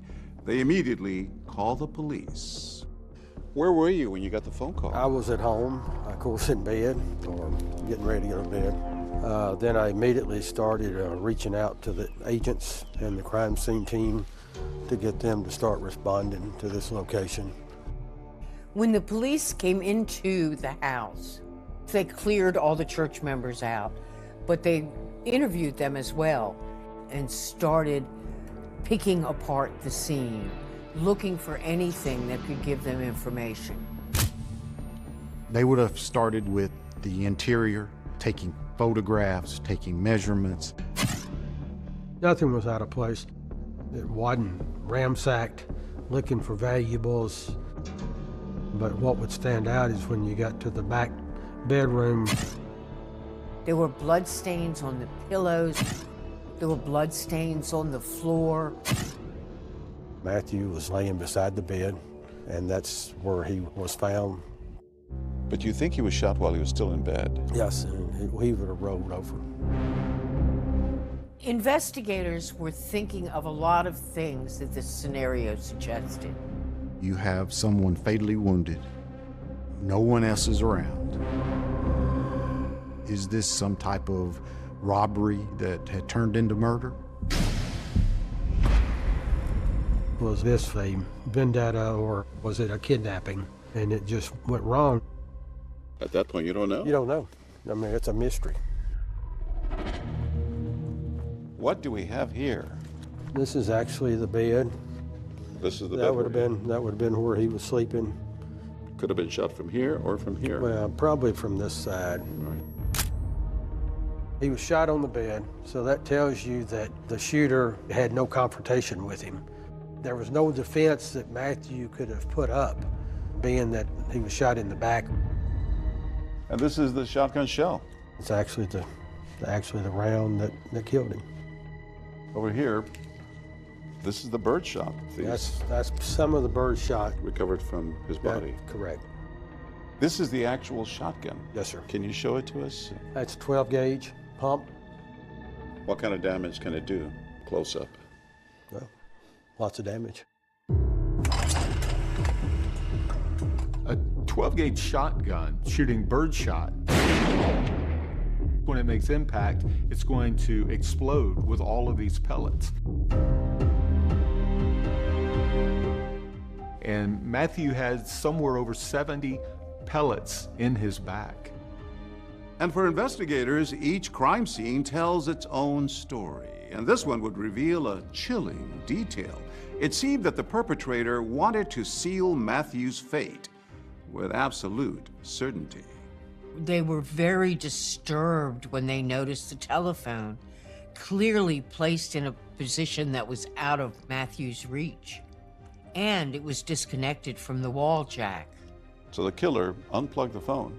Yes. So no one could call anywhere for help. That's what we believe.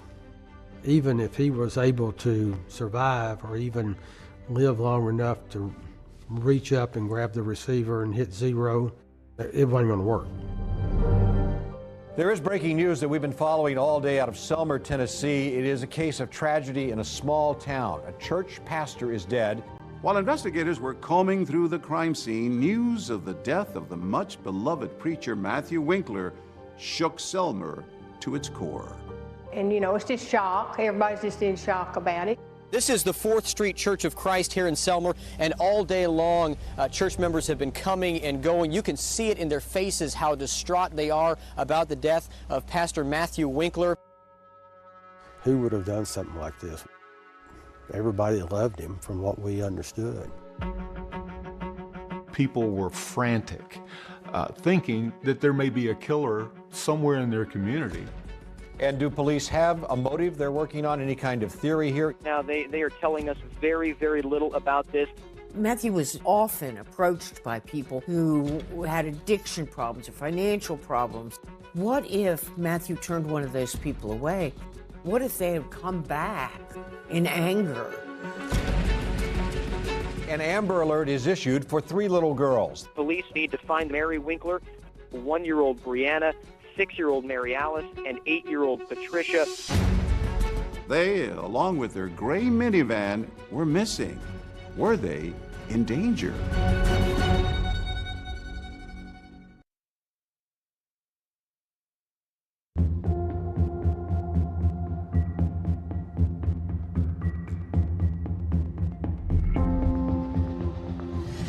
An Amber Alert is issued for 3 little girls. They disappeared from their home in Selmer, Tennessee. Their mother is missing as well. Church members found their father, Pastor Matthew Winkler, dead. With a young minister found dead in his bedroom, the community of Selmer was on edge. There was a possibility this could have been a burglary that turned into murder. Who is here in our community would do that? You know, this person's loose. People were worried. Take a look at the van the mother and the children may be in. It is a 2006 gray Toyota Sienna. The most important thing to them right now is to find Mary Winkler and find the 3 girls. Almost 24 hours after the discovery of Matthew's body, there's a sighting of a gray minivan matching the description of the Winklers' missing vehicle. It was spotted in the seaside community of Orange Beach, Alabama. That shoreline is particularly spectacular. They call it the Gold Coast of Alabama. 1025, get there. I was traveling westbound on the road directly behind us. That's it. 10-4, that's the vehicle. And this van pulled right out in front of me, a Toyota Sienna minivan, matching the description of the van we'd been looking for. 10-4, we're pulling in the parking lot, 1033. Knowing that there was a possibility that Mary and her girls had been kidnapped, they were extremely cautious approaching that vehicle. They had their guns out. Ma'am, get out of the vehicle. Get your hands out of the vehicle now! Yeah, step out of the vehicle. Put the vehicle in park and step out. There she was, Mary Winkler, in a pink jumpsuit, looking as innocent as anybody walking down the street could look. With no supposed kidnapper behind the wheel. Walk back! Walk back! Keep walking! Mary Winkler goes from being a potential victim to a suspect in her husband's death. She got out and she never asked why she was stopped, why there was officers pointing guns at her or anything. She made no really expression on her face, and she was detained. Hey girl, how you doing? After we detained her, we ran to the minivan to check the welfare of the children. They just kept repeating, what's going on, where's mommy going? Did my mama do anything?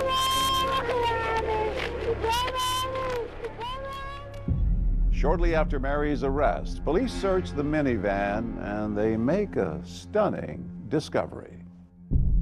It was soon after Mary was apprehended by the Orange Beach Police Department. A shotgun was found in the minivan.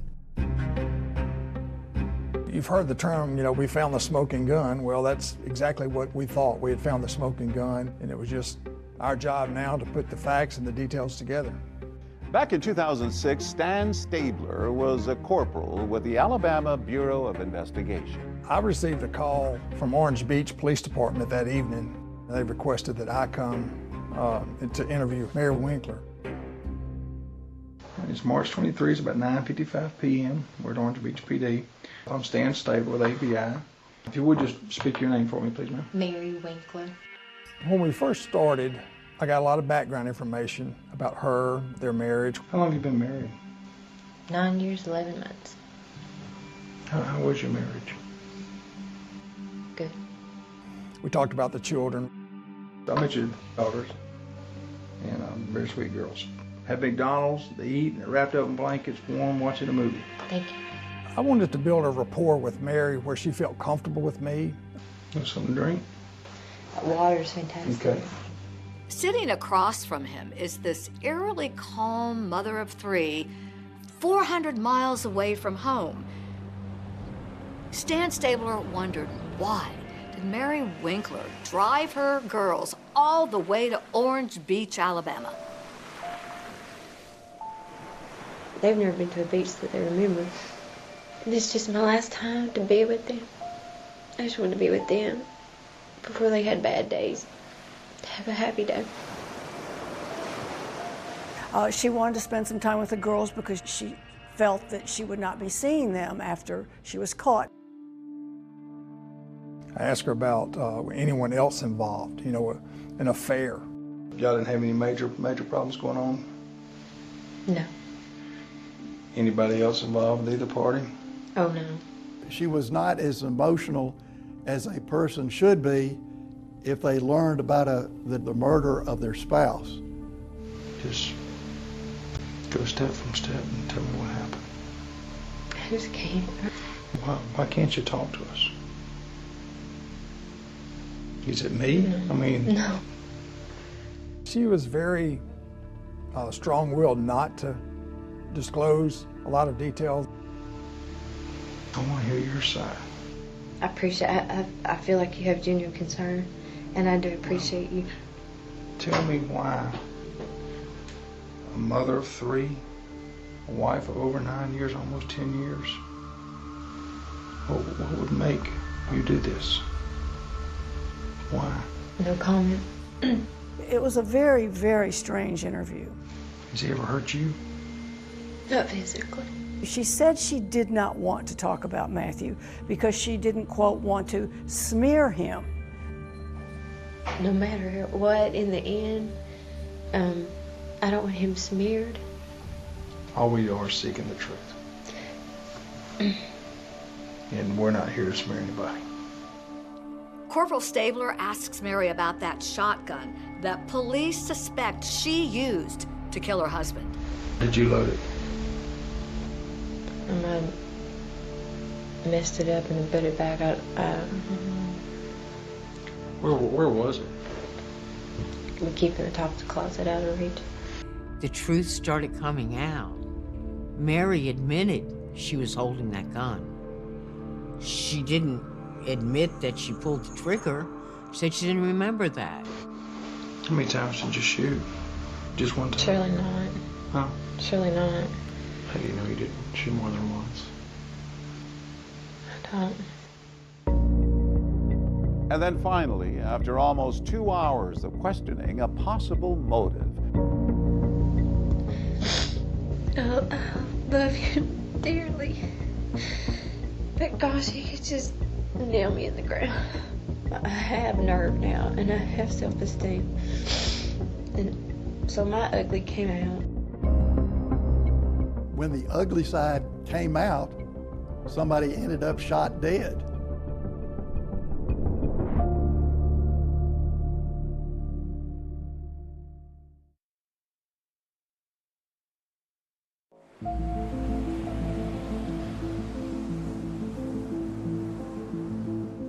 For almost 2 hours, Corporal Stan Stabler prods Mary Winkler about her relationship with her late husband, Matthew.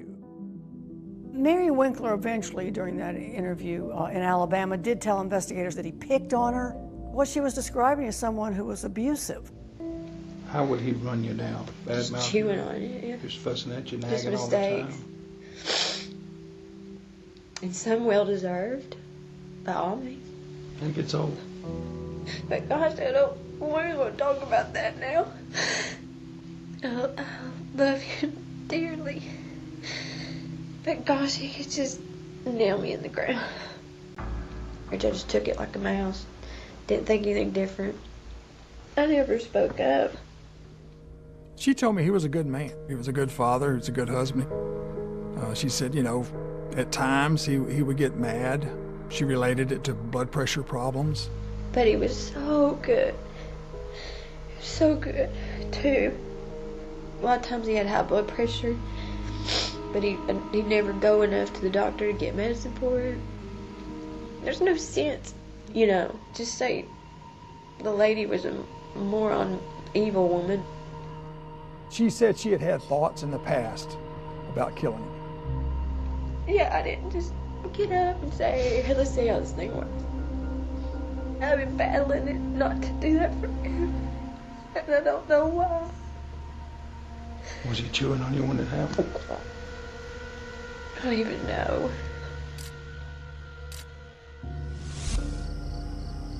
Mary had said that she got a job. Then she said her self-esteem started coming out. And then she started speaking up about things she didn't like. I have nerve now, and I have self-esteem.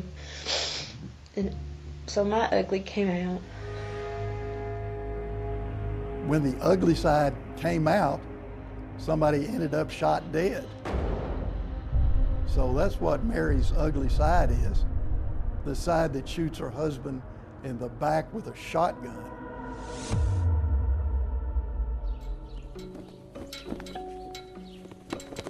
Mary waived her right to an extradition hearing and willingly went back to face justice in Tennessee.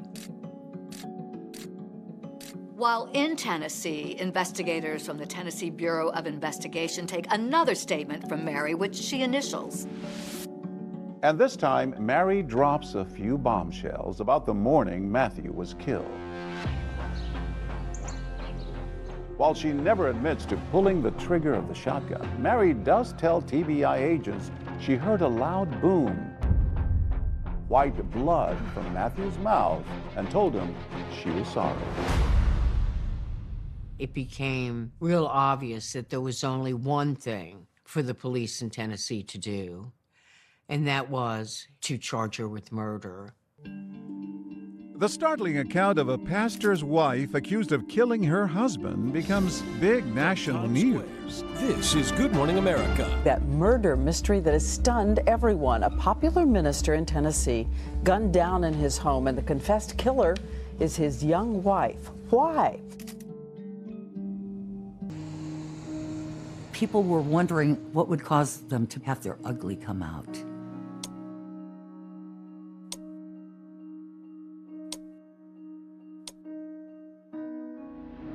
Knowing Mary the way I did, I knew that he had to do something to push her over.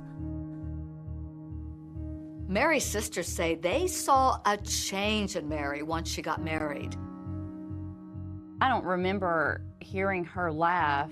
She was not a happy person. Mary's other sister, Amanda, and her father, Clark, say they saw bruises on Mary. I didn't say anything because if I was to say who gave that to you and that would make her mad, I wouldn't see her again. I saw terrible bruises, the heaviest of makeup covering facial bruises. So one day I confronted her and I said, Mary Carol, you are coming off as a very abused wife.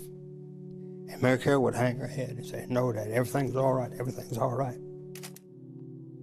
And several times I talked very seriously to her about leaving him, and she just did not want to. I feel so bad about this. I feel like I have a part in it. I should have talked more to Mary Carol. There were people who said that they did see a short temper in Matthew. According to the neighbor, that their dog had gotten into the Winkler yard, and Matthew yelled at the neighbor. He said, keep that damn dog out of our yard or we'll shoot him. He had a temper on him. I've never met a preacher like him.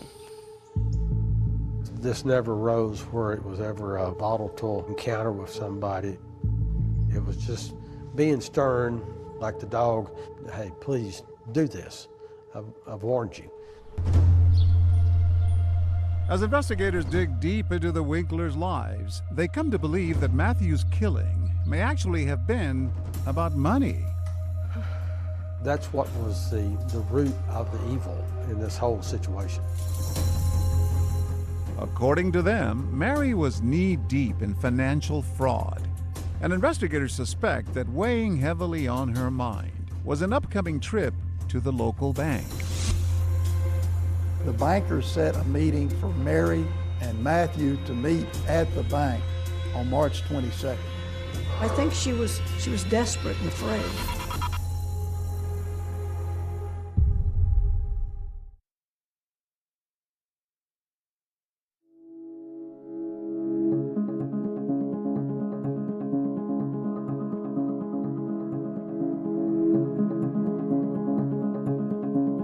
Mrs. Winkler is set for arraignment before a McNairy County judge.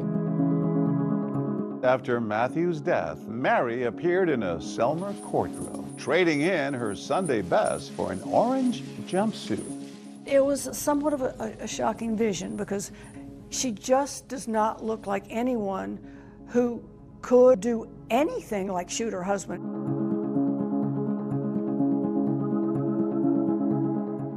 State of Tennessee versus Mary Carol Winkler. You're charged under Tennessee Code with first-degree murder. After pleading not guilty to first-degree murder, Mary is led away in shackles. Outside of the courthouse, church members stood in solidarity with the preacher's wife. We had a special prayer for her at church last night, and we forgave her. It's in God's plan, but there has to be a reason, because if we can't believe that, we cannot go on. Mary's supporters believe that her years of alleged abuse culminated in the accidental shooting death of her husband. But investigators say the real motive in this case was money.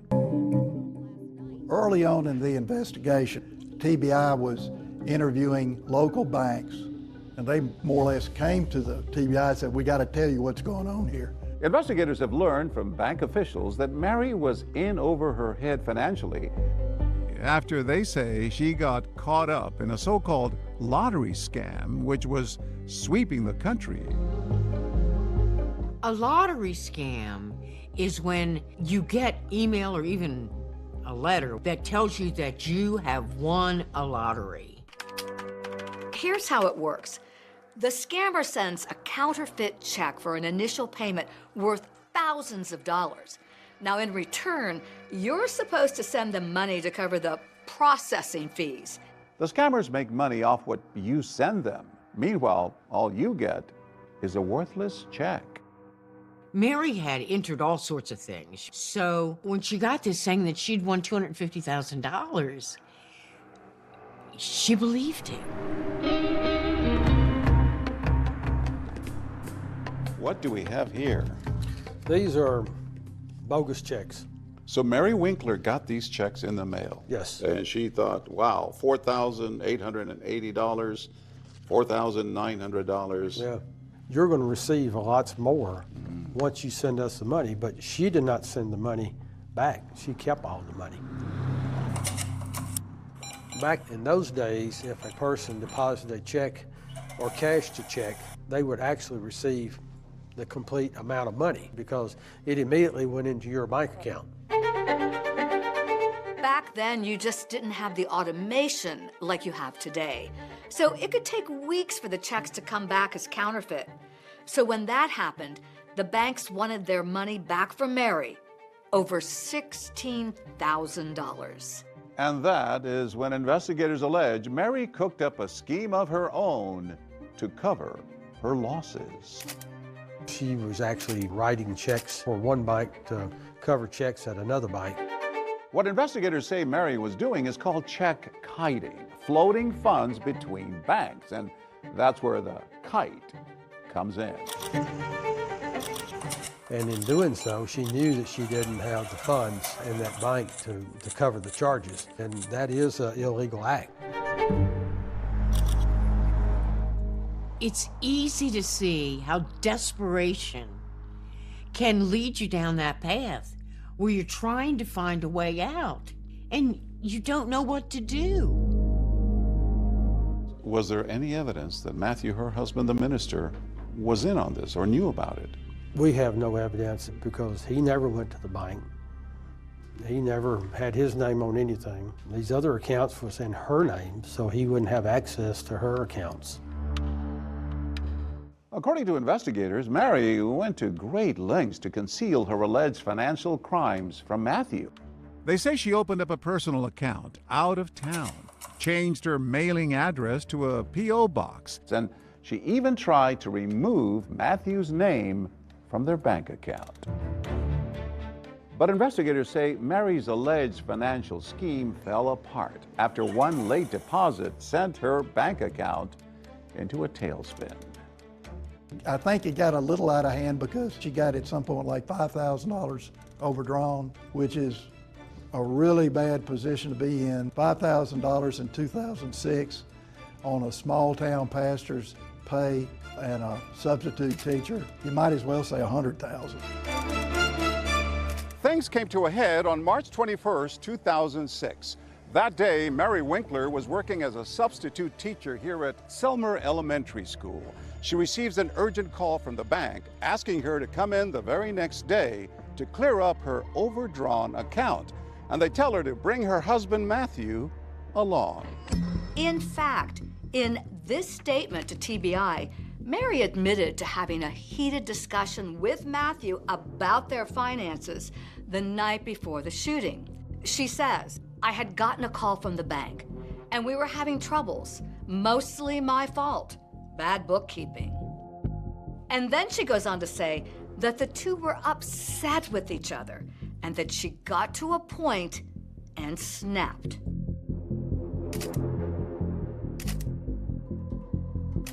Do you think this is why she killed him? Oh yes, that somebody's gonna have to face the music, and it was gonna come back on her. There must have been a lot of pressure on Mary to keep that away from Matthew. It was going to be embarrassing for the Church of Christ congregation.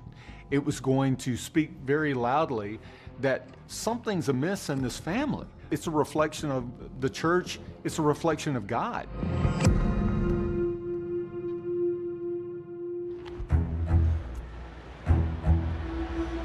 How's Mary feeling?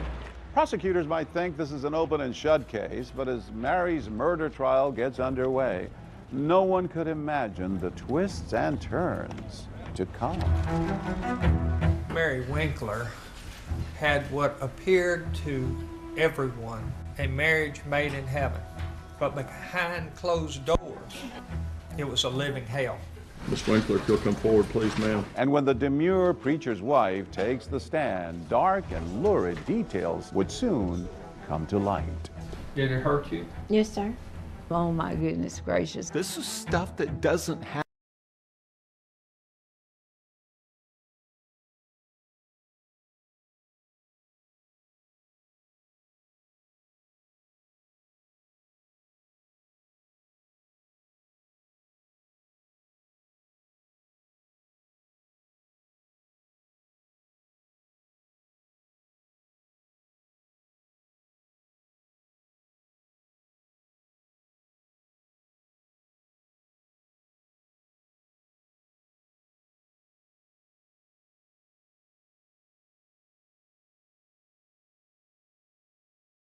And now he's got a hellacious shotgun wound in his back. And his wife wants you to believe that she was driven to it. She certainly wasn't acting like someone who shot her husband in the back. I don't know that anyone anywhere had any idea of what was to come in this trial. So it got heated in the jury room. How are you going to defend yourself? He threatened me with the shotgun many times, putting it in my face. Mary Winkler appeared to have had a marriage made in heaven, but behind closed doors, it was a living hell. When they brought out the shoe and the wig, there was a gasp in the courtroom. Matthew wanted me to wear it to dress up. Dress up for what purpose, Mary? Sex. Oh my God, wow. That if you looked up spousal abuse in the dictionary, you're going to see Mary Winkler's picture looking back at you. Was Mary Winkler a victim or a villain? Will the real Mary Winkler please stand up?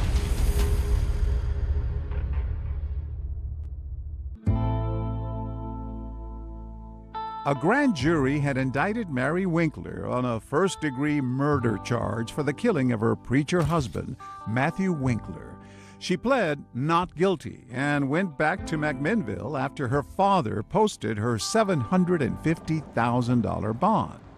Mary's three girls continued living with Matthew's parents, whom they'd been with since Mary's arrest. Everywhere, everyone was covering the story of Mary Winkler.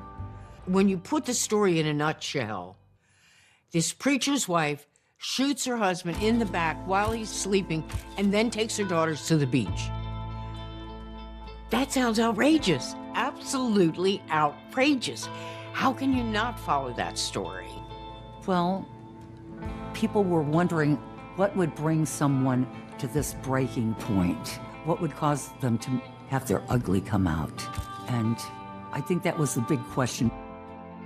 And the fact this happened in the heart of the South, in the Bible Belt, was like fascinating to people because it wasn't supposed to happen. These are supposed to be godly people. Well, you know, godly does not mean perfect. And Mary proved that very well. So this is the cleaners where Mary worked. Yes. We're at the dry cleaners, Dry Cleaning Express, where Mary worked during her bond supervision. I would have to come and check on her. What were your impressions of her during that bond period? She was just real quiet, reserved.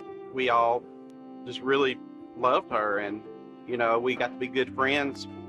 And we picked up a lot of new customers from her church that has decided to do business here because they want to be supportive of Mary. But one question dividing the people of the town following the case at the time, was Mary actually the quiet preacher's wife everyone thought they knew, or was there another side to her, like the one Libby St. John and her husband at the time saw one night at a restaurant in McMinnville? Well, we had been in there sitting at the bar, and Mary came in, and she was chain smoking cigarettes and drinking. It just seemed like she was so carefree that evening that it just shocked me. I almost wanted to go over there and say, listen, this isn't a good idea for you to be doing this. The owner of that establishment said while she was out on bond, she'd been there to celebrate several different occasions and her birthday recently. And so she'd been there several times. It just wasn't a one-off. You don't usually see Church of Christ preachers' wives smoking. She certainly wasn't acting like someone who'd shot her husband in the back. And your husband at the time starts taking pictures. He took them with his cell phone. The pictures made quite a splash when they came out. These cell phone pictures, first obtained by Action News 5, are the talk of this quiet town. I remember the bar pictures, the very things that seemed completely out of character from what anybody's seen. She was not supposed to be drinking. Well, I think that basically it was not excessive alcohol. I think that's what was on the bond. But it didn't look good. No, I'm sure it didn't look, no, it probably didn't look good. Didn't sit well with people. The way this came to us, this was like walking into a Kafka novel.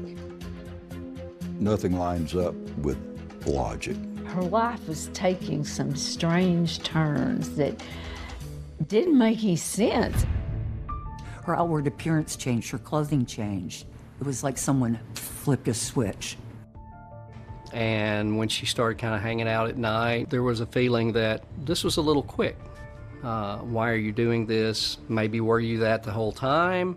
And it just gave people pause. Will the real Mary Winkler please stand up? Is she the quiet, docile minister's wife, or is she something quite different?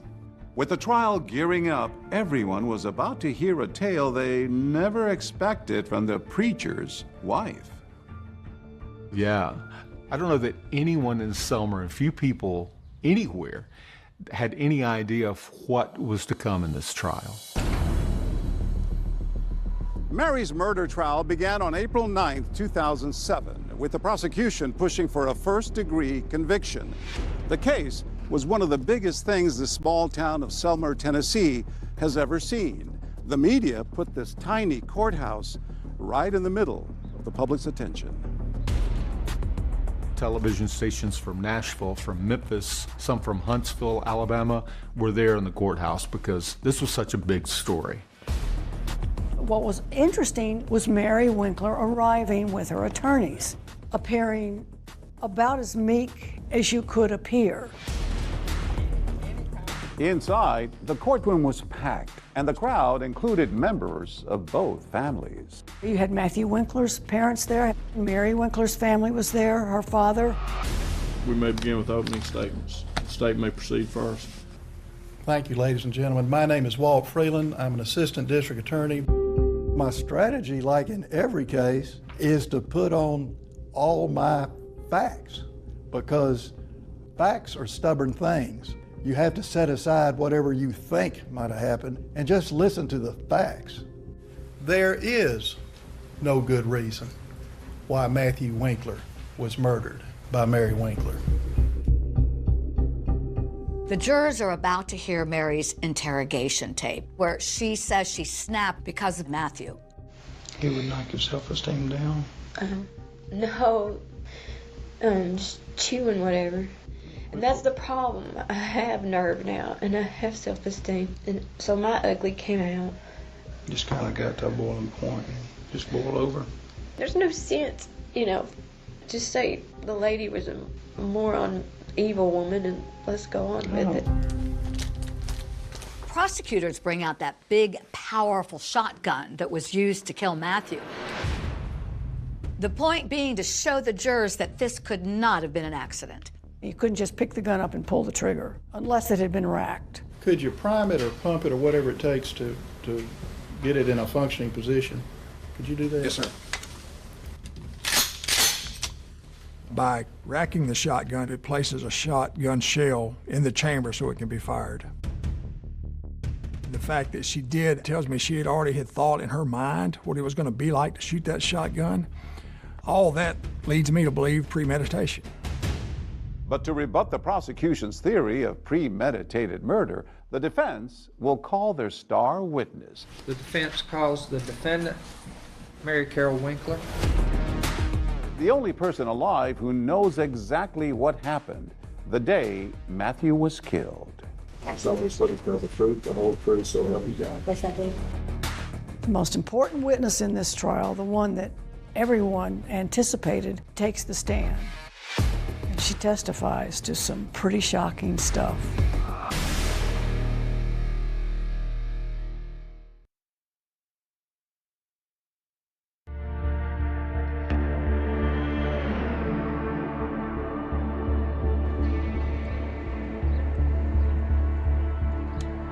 The jury has just heard audio of Mary Winkler's interrogation, where she seems to imply that she suddenly snapped because of her husband Matthew's treatment of her.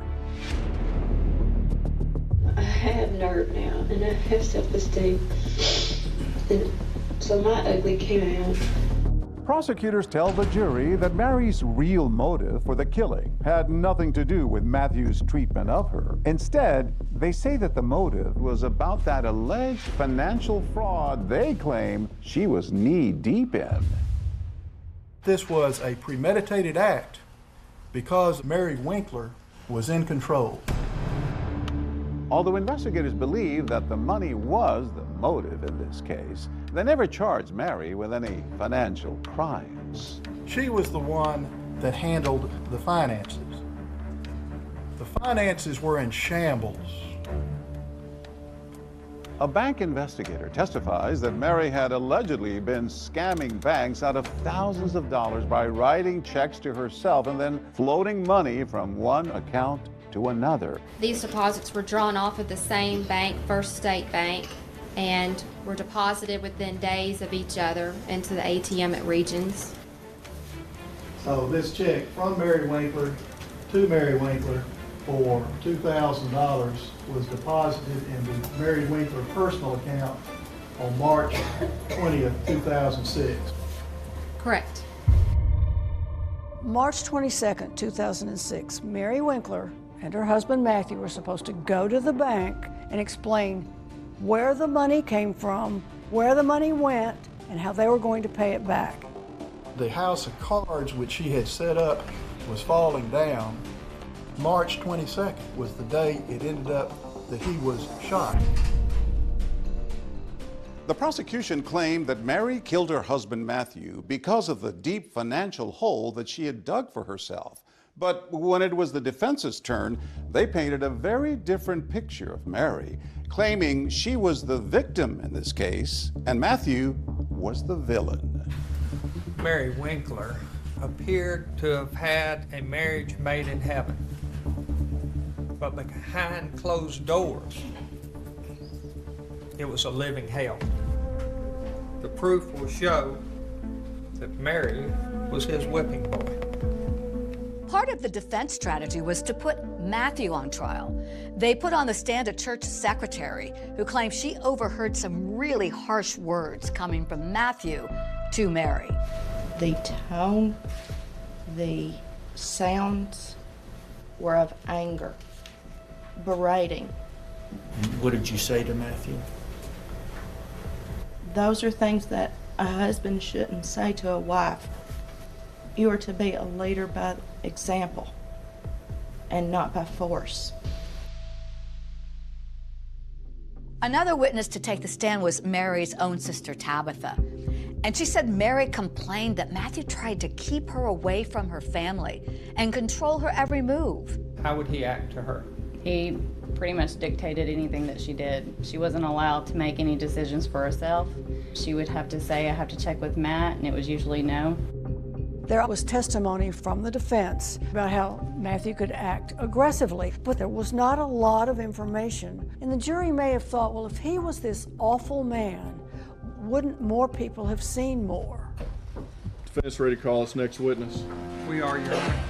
But the defense then called Mary herself, and she testified in explicit detail. The defense calls the defendant, Mary Carol Winkler, about exactly what she said happened behind closed doors. Miss Winkler, if you'll come forward, please, ma'am. As she took the stand, all eyes in the courtroom were riveted on Mary.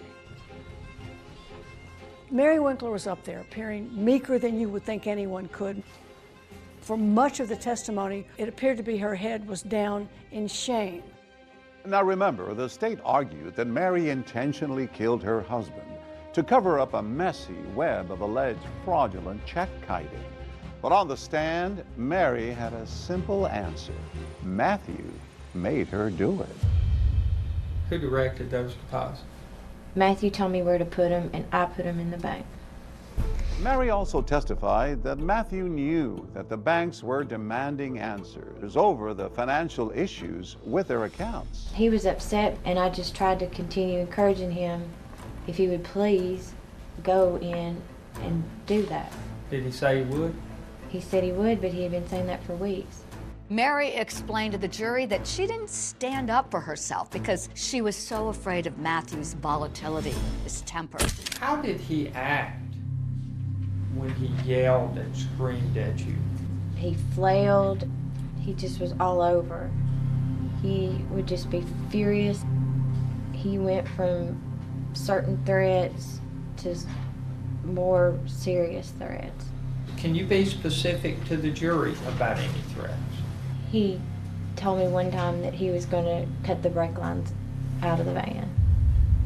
He threatened me with the shotgun many times, putting it in my face. He told me if I ever talked back to him, that he would cut me into a million pieces. Dan and Diane Winkler sat through a trial where they heard some awful things about their son, and it had to be very difficult for them. And their faces were stoic, but you could also see how it was affecting them too. When I asked her about abuse, I said, well, you know, did he physically abuse you? And she said, oh no. I believe her to this day that he never abused her. There was no indication from any of the people interviewed that Mary had ever disclosed it to them as a friend, or it never came out about any physical abuse. She described Matthew as being a fine man, and there was never a hint of any abuse. But it turns out that Mary's testimony about alleged abuse on the part of Matthew was just the tip of the iceberg. This case is moving in another direction. The one question that nobody will forget is when Steve Farice handed her a bag. What's in that sack, Mary? Put it up on the screen.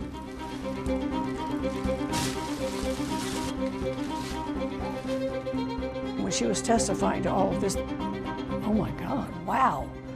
This is amazing testimony. This is shocking testimony. Almost couldn't believe it.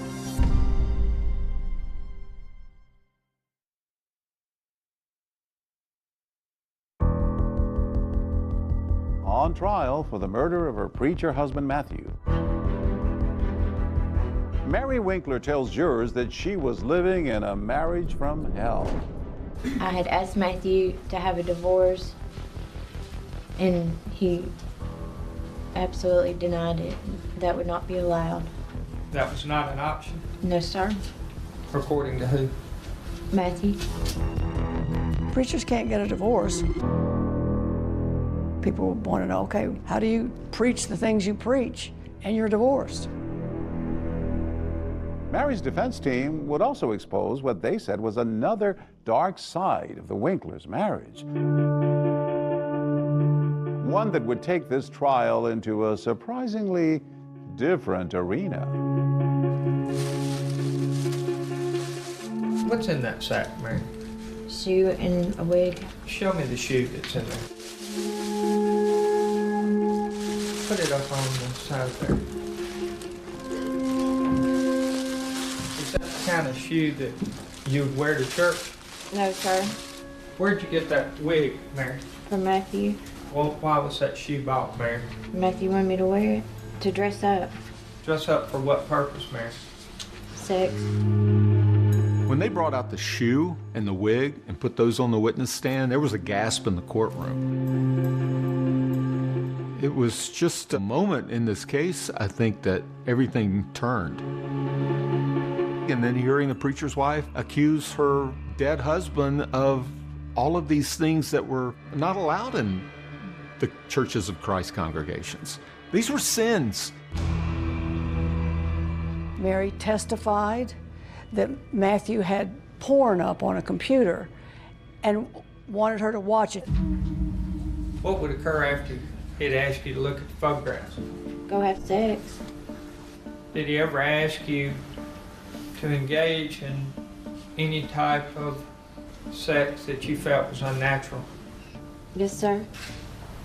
He just wanted to have sex with my bottom. Did it hurt you? Yes, sir. The people in the courtroom, when she was testifying to all of this, you could kind of see on their faces like, oh my God, wow, this is shocking testimony. For the life of me, I have never understood how wearing platform shoes and a wig for your husband gives you the right to shoot him in the back with a shotgun. While the details of the Winklers' sex life caused a huge buzz inside the courtroom, the questions at hand were why and how Matthew was shot to death. And for the very first time, people heard Mary talk about what she says happened that morning, describing how it all started with the cries of their baby daughter. Matthew kicked me out of the bed. He just caught me somewhere in the low of my back and I was on the floor. What happened next? He walked out of the room and then I got up and went after him. Mary said she then saw Matthew covering the baby's nose and mouth to keep her from crying, something that she said he had done before. What was he doing? Suffocating her. I said, could I please have her? He just threw his arms up and walked out and walked away from the crib. Mary says she was so disturbed by this incident that she followed Matthew back to the bedroom and she wanted to confront him about it. I just wanted to talk to Matthew. What did you want to talk to him about? I just wanted to stop being so mean. Mary testified she was afraid to talk to her husband and then found herself holding Matthew's shotgun. Do you remember ever having a gun, holding a gun? Yes, sir. Do you remember ever pointing a gun? No, sir. Did you pull the trigger? No, sir. Did you intentionally, purposefully kill your husband? No, sir. Did you love your husband? Yes, sir. You still love him? Yes, sir. Mary had been very vague and foggy about a gun going off, which is a classic defense statement. They use the passive voice. They don't say, I shot a gun. They say, a gun went off. So what was it that led you into the position of accidentally shooting Matthew Winkler? I just wanted to talk to him. wasn't an accident, was it? Yes, sir. You just wanted to talk to him and he wouldn't listen. So you shot him in the middle of the back while he was asleep. Now, has that memory come back to you, Ms. Winkler? No, sir. You recall telling Agent Carpenter you remember hearing a loud boom and remember thinking it wasn't as loud as I thought it would be. I don't recall telling him that. Do you remember today if you told Matthew that you were sorry and that you loved him? Yes. The defense called a licensed psychologist to the stand who had met with Mary several times, and she testified that the reason Mary might not be able to remember the details of the shooting was because she had been traumatized by Matthew's treatment of her. It's my professional opinion that Mary does suffer from a post-traumatic stress disorder, and at the time that this occurred, she was in a dissociated episode where... Now the jury has a big decision. Couldn't Mary have gotten out of a bad marriage some other way? Or is she just a cold-blooded killer? This very debate is going to spark some fireworks in that jury room. So it got heated in the jury room? Very much so. Oh, I was ready to come across that table and strangle her.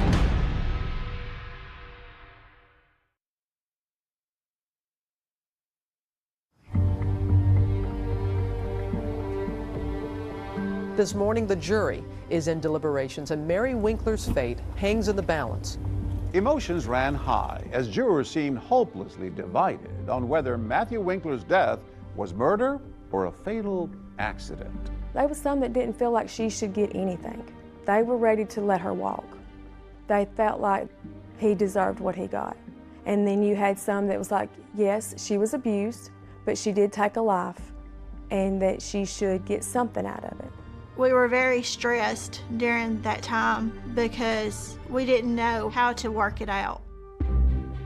So it got heated in the It jury did. room? Very much so. I hear that you got frustrated because one of the jurors wouldn't even admit that she pulled the trigger. Yes. Refused to believe it. And I looked at her and I was like, what? I was ready to come across that table and strangle her because I thought that was completely ridiculous. The jury also had doubts about the prosecution's claim that Mary killed Matthew to avoid embarrassment over their alleged financial troubles. People did not care about the money aspect of it. That was not what was on our minds. Even though she was called by the bank to go see them the next day, the day he was shot? No, at the very forefront was the abuse. It never wavered from the forefront of our thoughts. The jurors could convict Mary of first-degree murder, second-degree murder, voluntary or involuntary manslaughter, and it's anyone's guess where they were going to go. And now you are looking at a live picture inside the courtroom. There you see Matthew Winkler's family, and they're all waiting for the jury.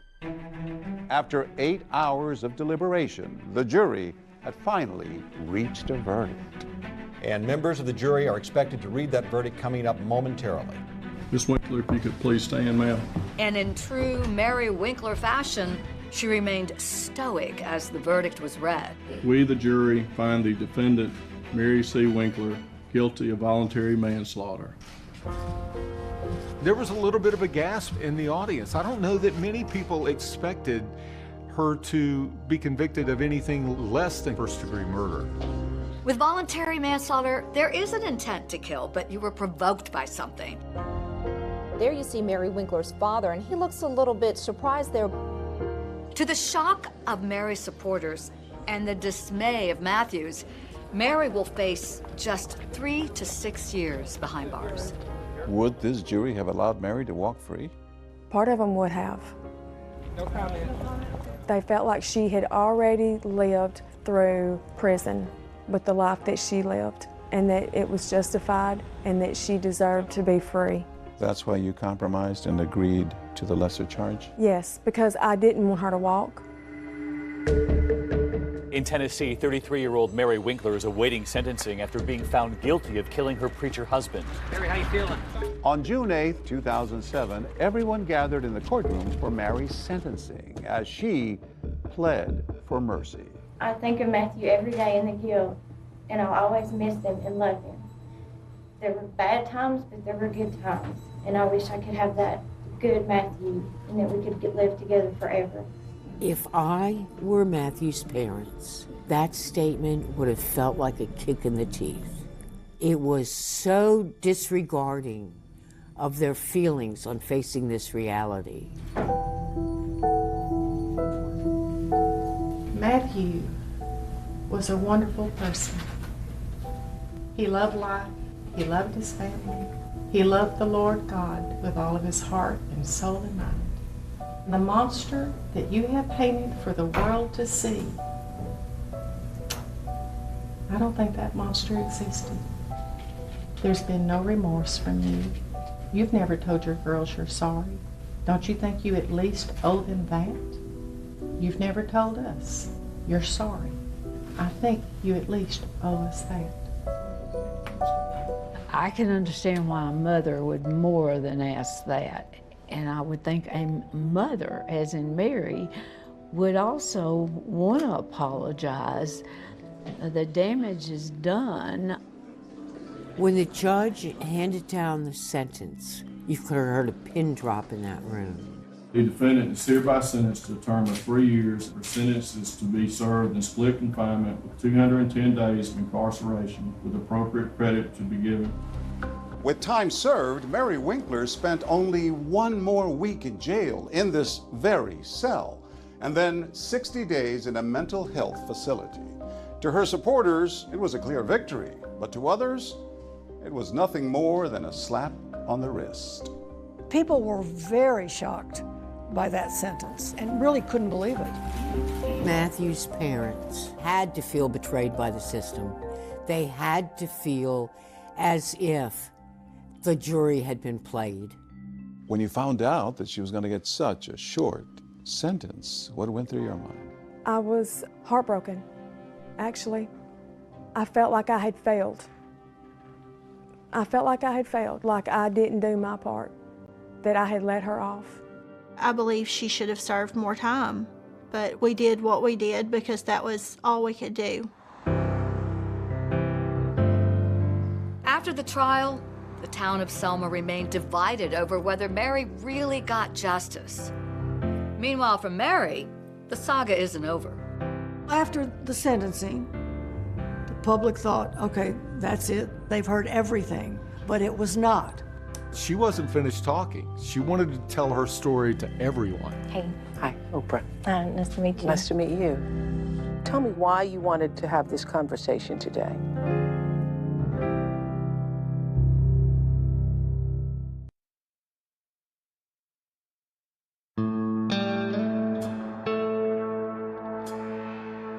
After serving an additional 7 days in jail, Mary Winkler finished out the remainder of her sentence at an undisclosed mental health facility.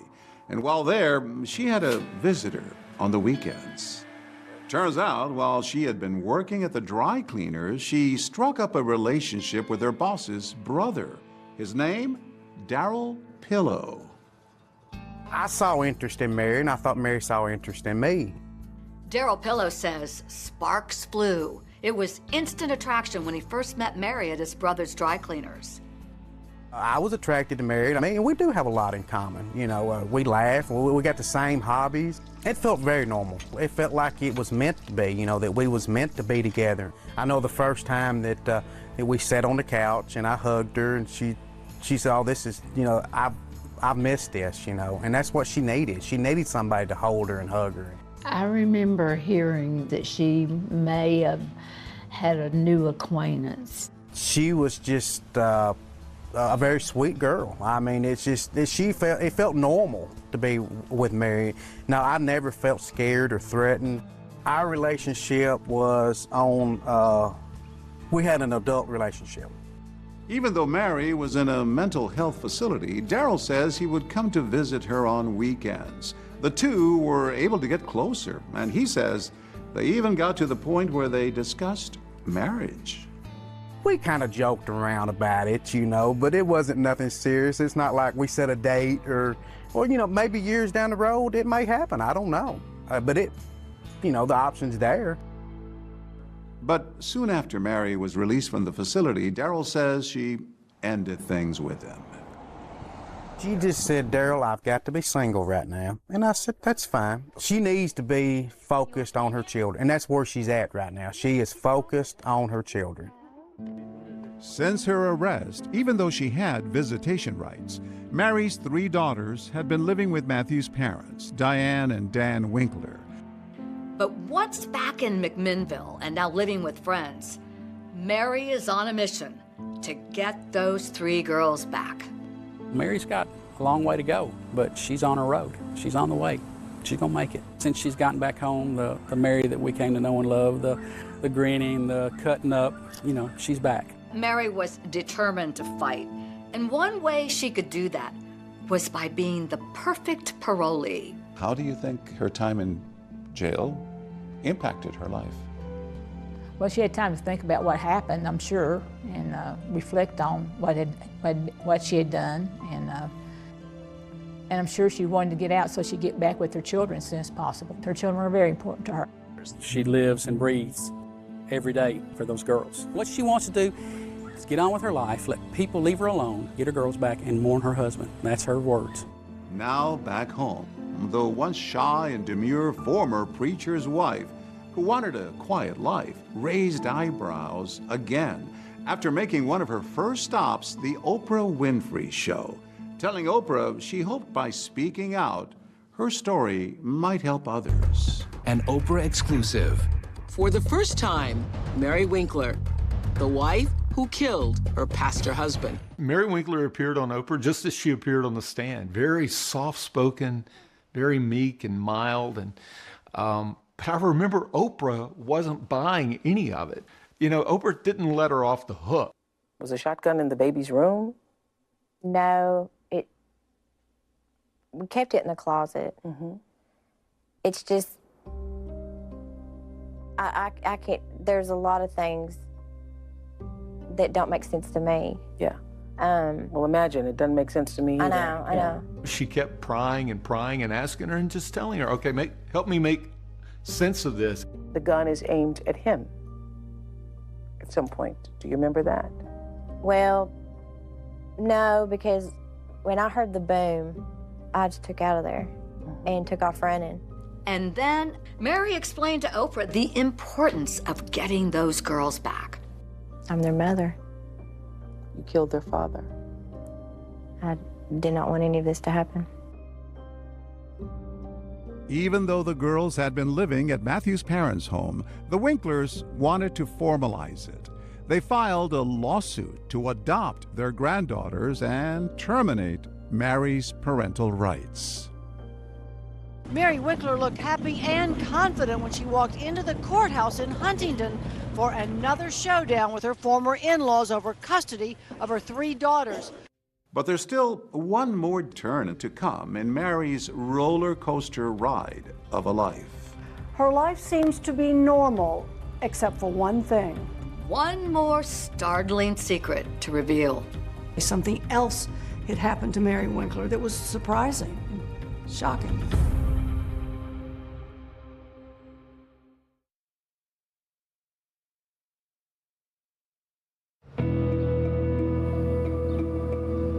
Since her arrest, Mary Winkler has been locked in a custody battle with Matthew's parents. And finally, after months without her children, they reach an informal agreement out of court, giving Mary permission to take her 3 daughters back.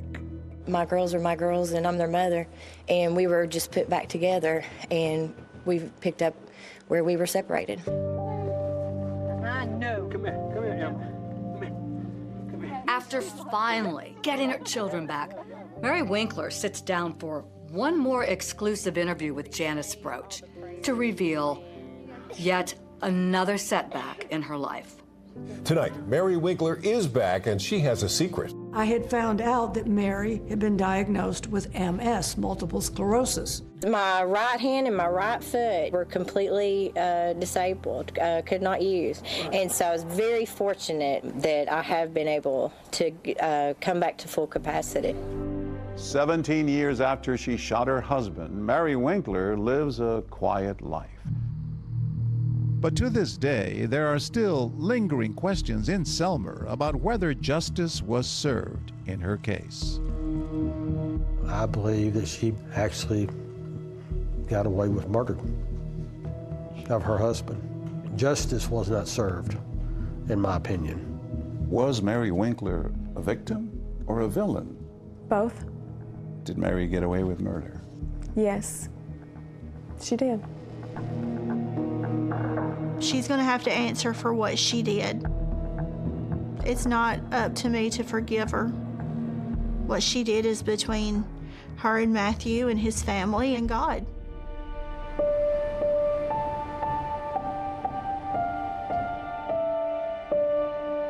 As for Matthew's parents, this tragedy that befell their son is still painfully close to their hearts. His father, Dan, can be seen giving a sermon in this Palm Beach Lakes Church of Christ video, posted on YouTube just last month. 18 years ago, trauma knocked on the front door of our house, and we lost a son.